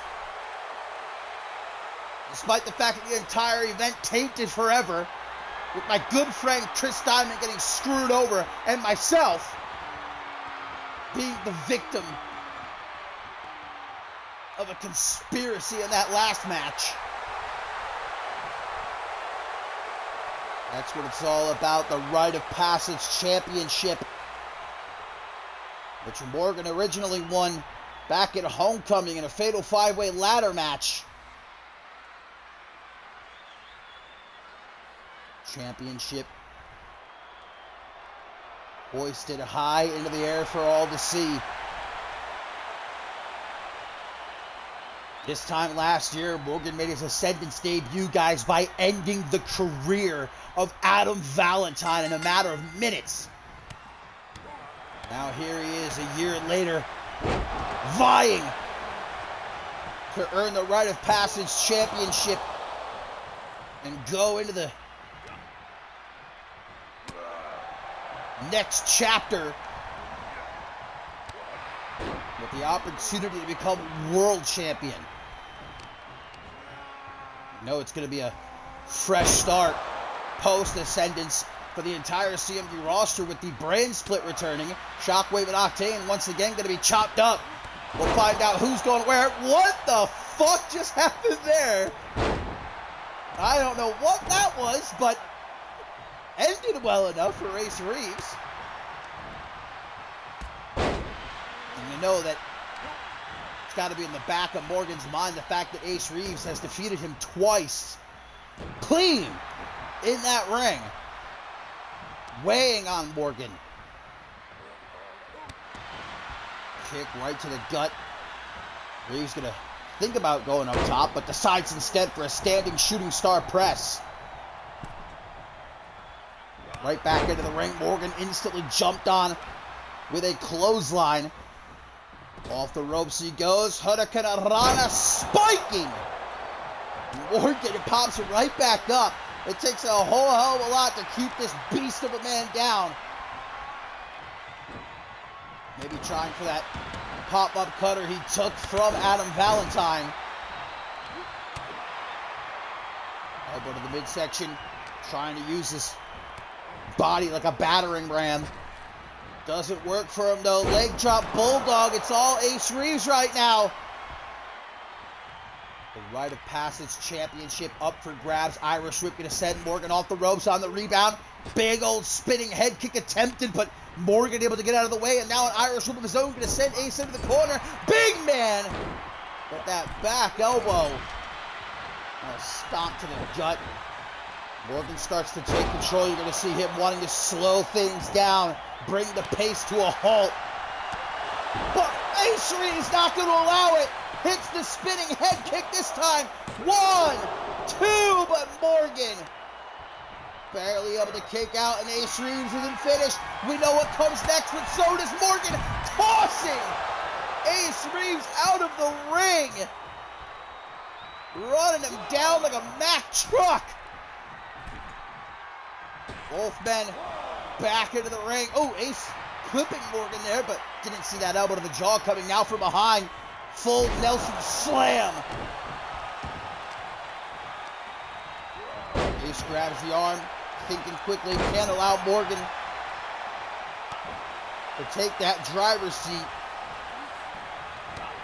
He knows it too. Head kick, knife edge chop, and again back elbow. Morgan now trapped in the corner. Ace Reeves turns him around, shoving his sternum first into the top turnbuckle. Not going to feel too good for the challenger here. Stopping a mud hole in that boy. And now a slingshot leg drop right to the back of the head. To the top rope, perfect positioning. Ace Reeves going to try for a moonsault. Picture perfect. 1. A 1 count. Morgan not playing around with your boy. Another standing shooting star press by Ace Reeves, though. Morgan's got to figure out a way to turn the tide here. Just as I say that, nice counter kick to the midsection. Catches that second kick, though. Kick upside the head, off the ropes he goes. Pele kick. Stunned as Morgan gives Ace enough time to go up to the top rope. The gravity manipulator. Corkscrew moonsault. 1, 2. Survives, but barely does Morgan. As Ace taking a look around, hard to believe right there. Thought he had the match won. Morgan's not done yet, though. Ace going to work. And that left knee. Throws him overhead with the monkey flip. Ace just might have Morgan's number, guys. It might be that simple. It might just be the better man between these two. Morgan's looking to prove that's not the case. Going for vexation. Ace Reeves saw it coming. Thinks quick. Tosses him out of the corner. Double bounce. Big old punch. Drop kick. Morgan won't stay down. Off the ropes he goes. Mushroom stomp. Down is Morgan. Not finished though. Another spinning head kick. But wants to make sure the job is done. Gonna hit it this time. The Verta Breaker. To retain the Rite of Passage Championship. 1, 2. No! Listen to these bloodthirsty fans here in London, England. Chanting one more time. They want to see it again. Morgan rolls to the outside, hoping for refuge. He ain't going to find it out there, or is he? Sidesteps the corkscrew senton attempt. Big ol' headbutt to the chest. Turns him around. Beautiful. Salida del Sol.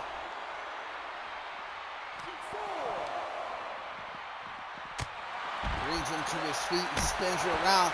Forearm to the jaw and another standing shooting star press. As the referee gets up to a count of 5, Ace Reeves does have the champion's advantage. This match ends via count out in its qualification. Ace Reeves leads either way, still the Rite of Passage champion. Back into the ring goes Morgan. He knows he's got to win by pin or submission. Within the squared circle to leave here with that championship once again in his possession.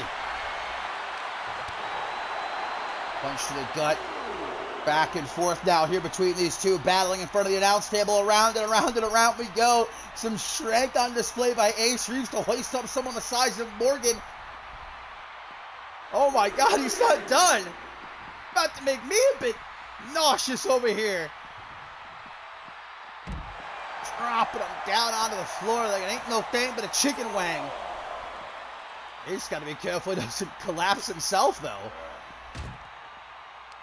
Slamming Morgan into the apron. That response with a quick elbow. Gives himself the room he needs. Dragging. Hey, come on now. Not the W. Not the W. Headbutt to where the sun don't shine. Not the first time Morgan has utilized a low blow to get the better of Ace Reeves. Swings him around for a single knee gutbuster at last. The challenger starting to gain a bit of steam. Back into the ring. Morgan tearing apart the empty announce table next to me here. What the hell is he doing? Oh, and now slamming. Ace Reeves out of the apron. This man has lost it. This man has lost it. Throwing Ace Reeves back into the ring. Ace with a quick kick. The quickest going to save him, but not for long. Beautiful Falcon Arrow. Kick to the top of the head, though. Never count out Ace Reeves. Spinning soul kick, laying Morgan out. Basement drop kick so quick. He's the Rite of Passage champion now, waiting for Morgan to get to his feet. Goes for vexation. Another Pele kick off the ropes. Morgan tries to quickly get back to his feet. Staying on him though, like a monkey on a cupcake as Ace Reeves, dragon screw. Snaps it off to the side. Kick to the side of the head by Morgan though. Hobbs back up with the quickness. No time to beat around the bush. Spine buster! Into the pin. 1, 2. But it won't be enough to keep down Ace Reeves. Morgan frantic here. Going for vexation and finally hits it. Hooks the leg. 1, 2. Ace Reeves kicks out, but Morgan ain't playing. Morgan's done playing around. Again, vexation. Hooks the leg. 1, 2, 3, and Morgan is once again the Rite of Passage champion.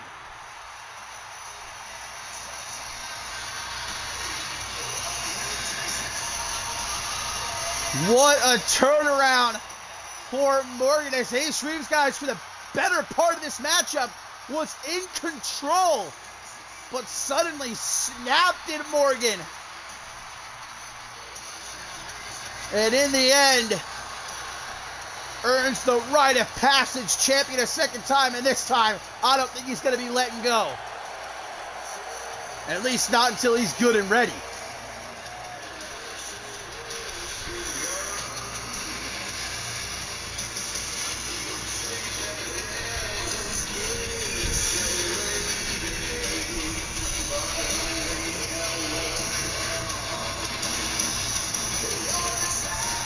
And now, my friends, it is time for our main event here on day one. The rematch here 6 years in the making.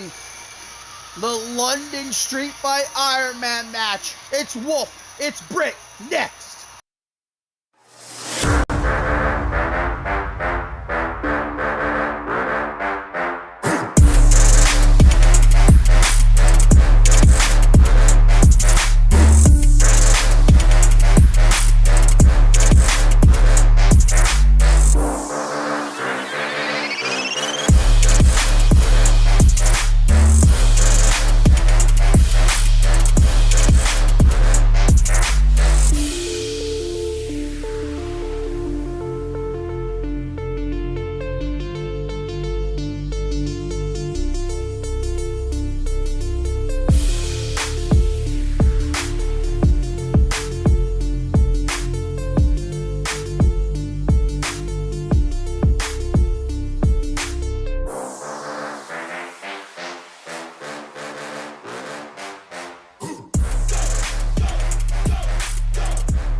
All right, here we go, my fine feathered friends. We are live here in London, England, at the O2 Arena, and it is time for our main event of the evening here on day one. It is time for the London Street Fight Iron Man match. A rematch near 6 years in the making between Josh Wolf and the Bloody Brick, Chris Andrews. The last time that Ascendance was in the UK, it was Ascendance 5. And the Alpha World Championship was on the line.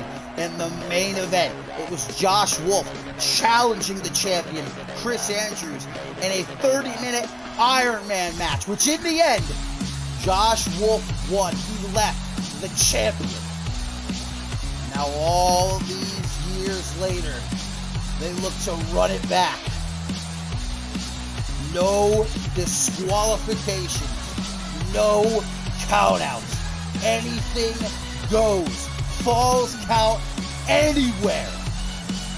And whomever has the most falls scored by the end of the 20-minute time limit will emerge definitively, beyond a shadow of a doubt, the better man, which both have been trying to prove for months on end at this point, ever since Brick's return at near the start of the new season, immediately jumping into a war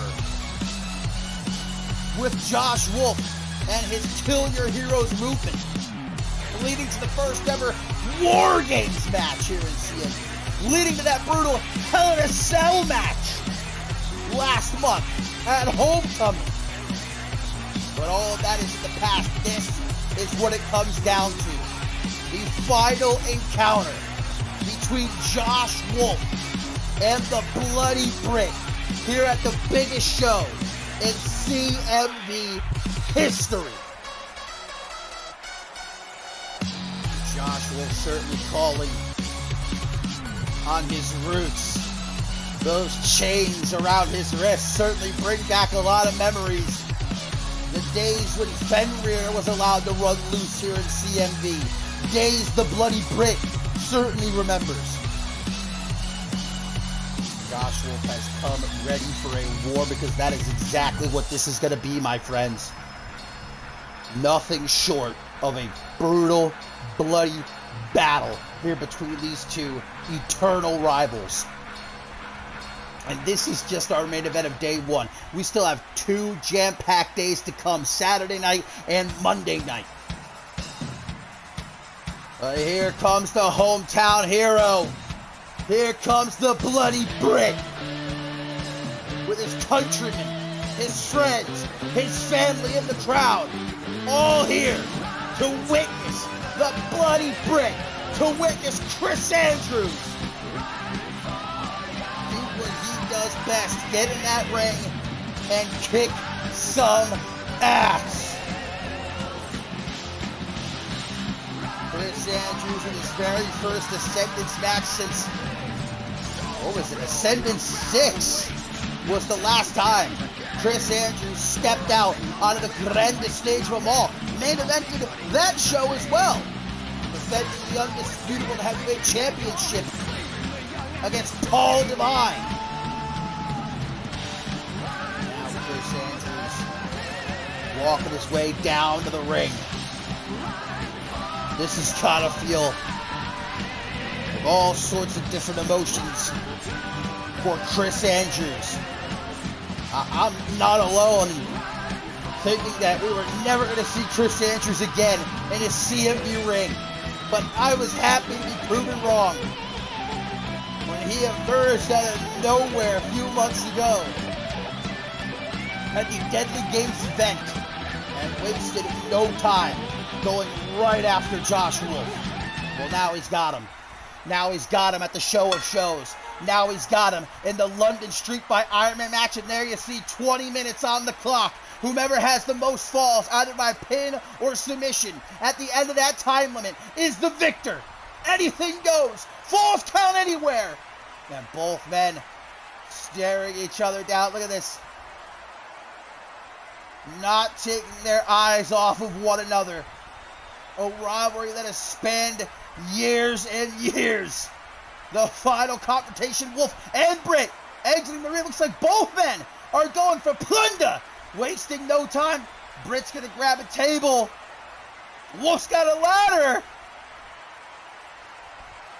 Both men tossing their chosen weapons into the ring. Oh, Britt's not done. Wolf slides in the ladder. He's going back under the ring as well. Britt's got a kendo stick. Wolf got a shovel. Both men now back into the ring, going after each other. Oh, but Britt strikes first, knocking the shovel out of Wolf's hands, and now going to use the kendo stick to splinter Josh Wolf, beating the hell out of him. This match might be over before it even begins, but Wolf gets back to his feet. Endures the pain, big knee to the bridge of the nose. And now Wolf with the upper hand stomp between the middle of the back. And smashing Britt's head off the canvas repeatedly over and over. There's nothing the ref can do. This is no holds barred. This is anything goes. Wolf now has the shovel. Oh, but Britt able to grab Wolf before he can use it. Throws him down to the outside. Britt! Britt with a suicide dive. Okay, I see you. Pulling out all the stops here in London, England, baby. And now a power bomb. The back of Wolf's head smacking off the apron. Britt's going for some more. Fun times, but Wolf cuts him off with a drop kick to the face. And now some stomps to the chest, takes a step back, big old forearm upside the head. Wolf gonna throw Britt right into the corner of the announce table. Almost knocking over my W.GG, promo code CMB23 to get 10% off your purchase. Bloody Britt gonna cut off Wolf, whatever he was trying to do there under the ring. Wait a minute, guys. I see what Wolf pulled out. Wait a minute. Flashback to last year. Ascendance 10. Bob Luger versus Josh Wolf. It's the bag of thumbtacks. It's the bag of thumbtacks. And now Britt's got him, sprinkling them on the canvas. The thumbtacks, hundreds of them. Hundreds of them. Sprinkled in the corner there. Last year, Wolf had to get dozens of thumbtacks pulled out of his back after the war he had with Bob Luger. Britt gonna send him back into the ring. Britt's got deadly intentions here. Britt's got deadly intentions. Dragging Wolf over to the pile of thumbtacks. Britt going for a German suplex. Counters though. Wolf saving his skin, but barely able to keep Britt off of him. Another big old knee to the face. Some stomps to the chest, one after the other. And another forearm to the temple. Obviously, whoever gets the first fall here, guys, taking the lead, they're going to have a huge advantage. Now Josh Wolf looking for a powerbomb. Maybe into the tacks. Maybe into the tacks. Britt's got to escape, and he does! Britt able to escape, just throwing himself at Wolf there. Takes him down. Acting quickly, pulls him up into a running power slam. Shades of the one and only British Bulldog here in London, England. Now an Irish whip going to put Wolf in the corner. Wait a goddamn second. What is Britt trying for? Whatever he tried for there. Wolf able to reverse. Wants to stay out of that corner. European up. Oh, Britt seated. He might have a couple of thumbtacks in the ass. That ain't going to feel too good. Oh, but look at Wolf. What are you doing? Putting Britt in the trio well position. What in the hell are you doing, Wolf? Britt thankfully able to get out of that situation. And another choke slam. And the bloody Britt goes for a pin to score the first fall, and he very well may right here. Will Britt take the lead? No, he will not. Bullish foot, no cigars. He's able to lift Wolf up to his feet. Irish whip going to send him into the opposite corner. Looks like they've given up on the thumbtacks, at least for now. Neither man willing to take that drop into the pile of thumbtacks. Power bomb! Oh, and Wolf's tailbone landing on the table there. Speaking of the table, Britt going to pick it up, set it up in the corner. He's got deadly intentions. Bloody Britt throwing Wolf into the table that's set up in the corner. Britt! A power bomb through that table! Oh my God, you see that shard of table went flying. I think it might have hit a fan in the front row. Lawsuit incoming. Pin attempt by Britt. Does he get the first fall? No, he does not. Nice shot at Britt's ass right there. It doesn't look like there's any thumbtacks. Lucky for him. Josh Wolf watching as Britt crawls into the corner, knee to the face. These knees are going to start adding up, man. Britt going to be lucky if he doesn't have a broken nose by the end of this bout. Oh, Wolf going for his patented snap DDT. Into the pin. Wolf might have the first fall right here. 1, 2. No, Britt. By the skin of his teeth.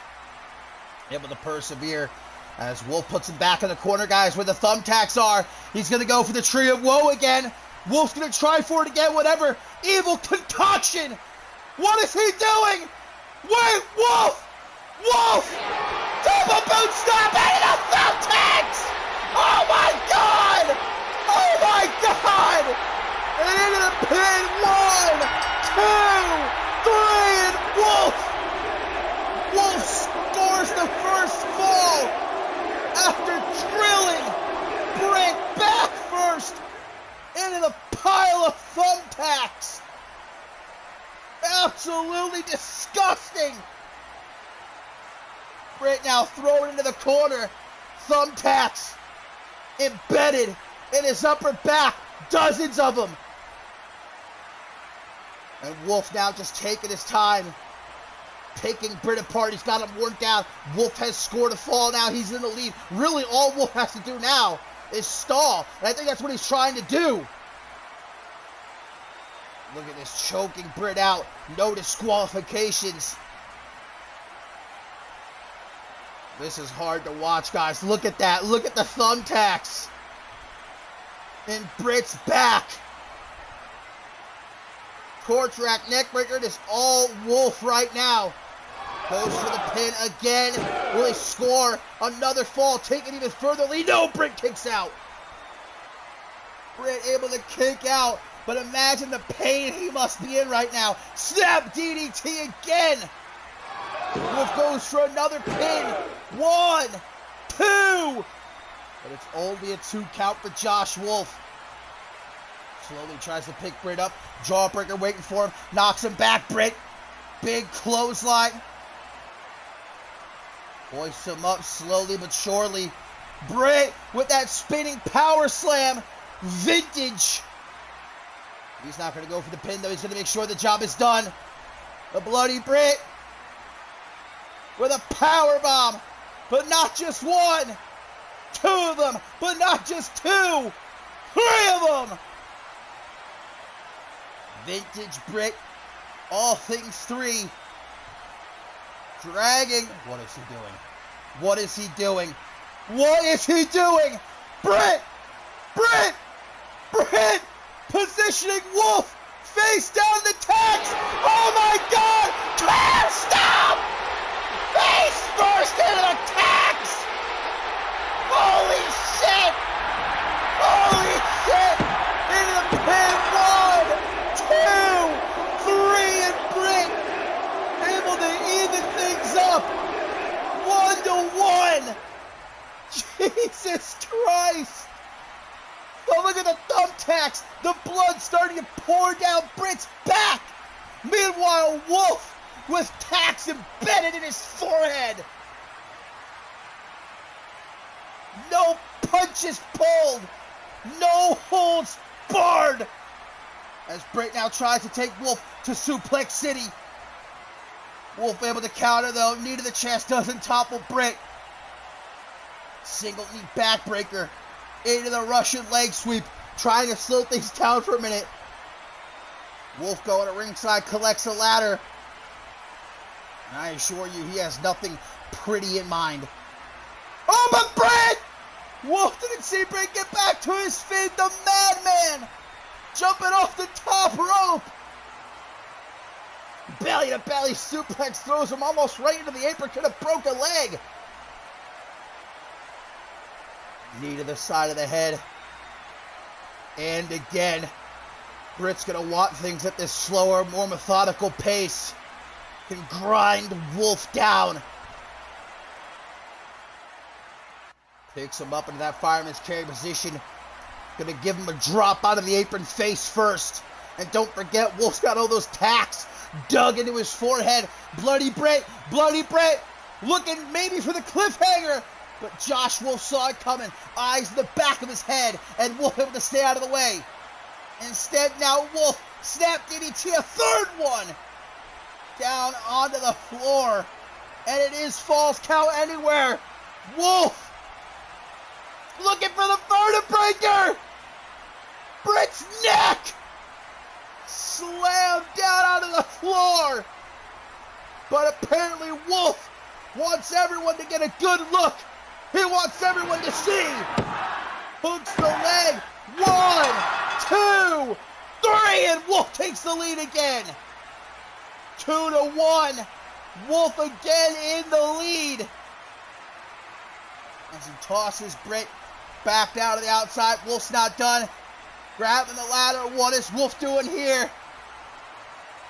Wolf sets up the ladder, and I'm getting another flashback to last year.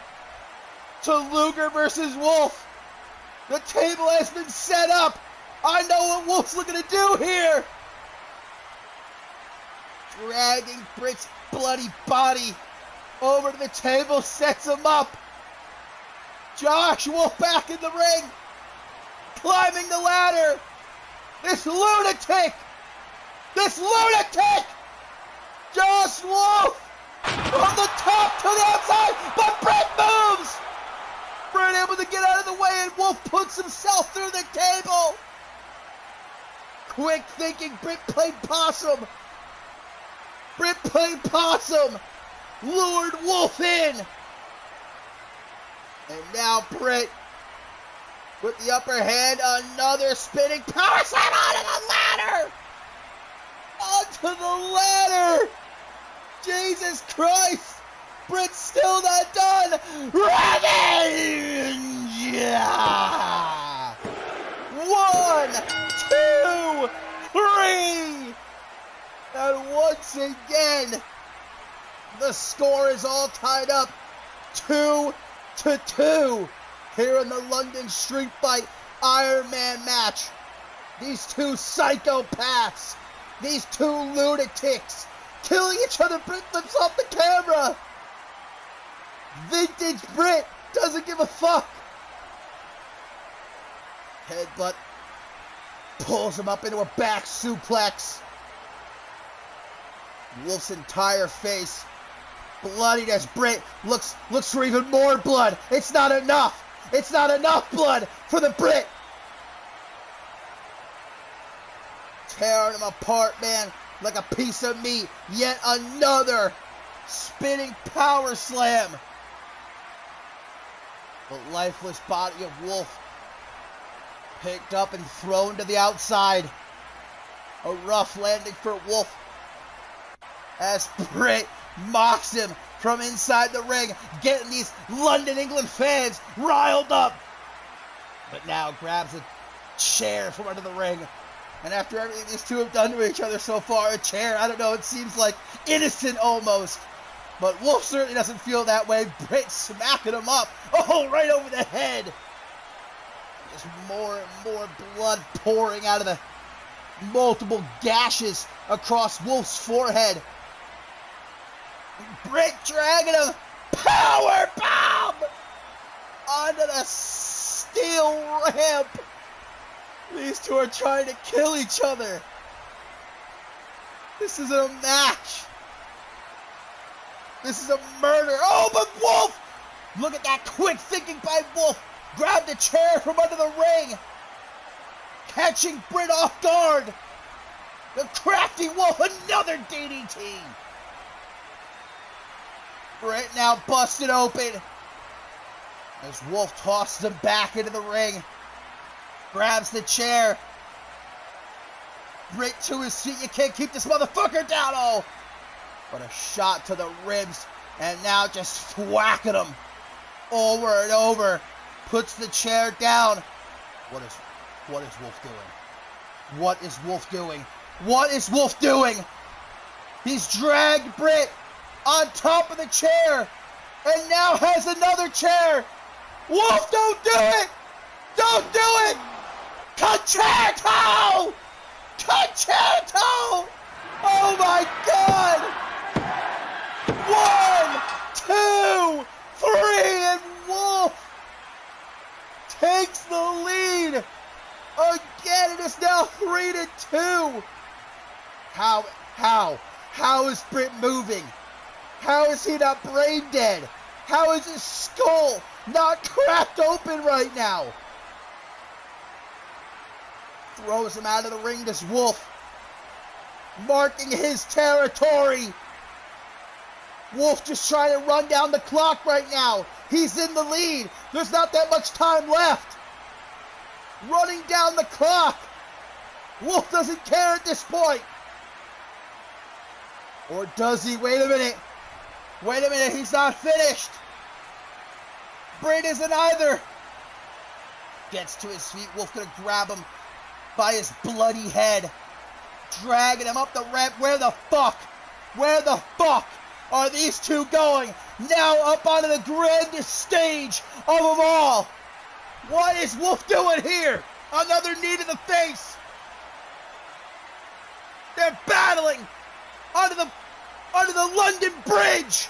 They're gonna bring the London Bridge toppling down here in Ascendance. Forearm smash, a barrage, keeping Britt off his feet. Remember, it is Falls Count Anywhere.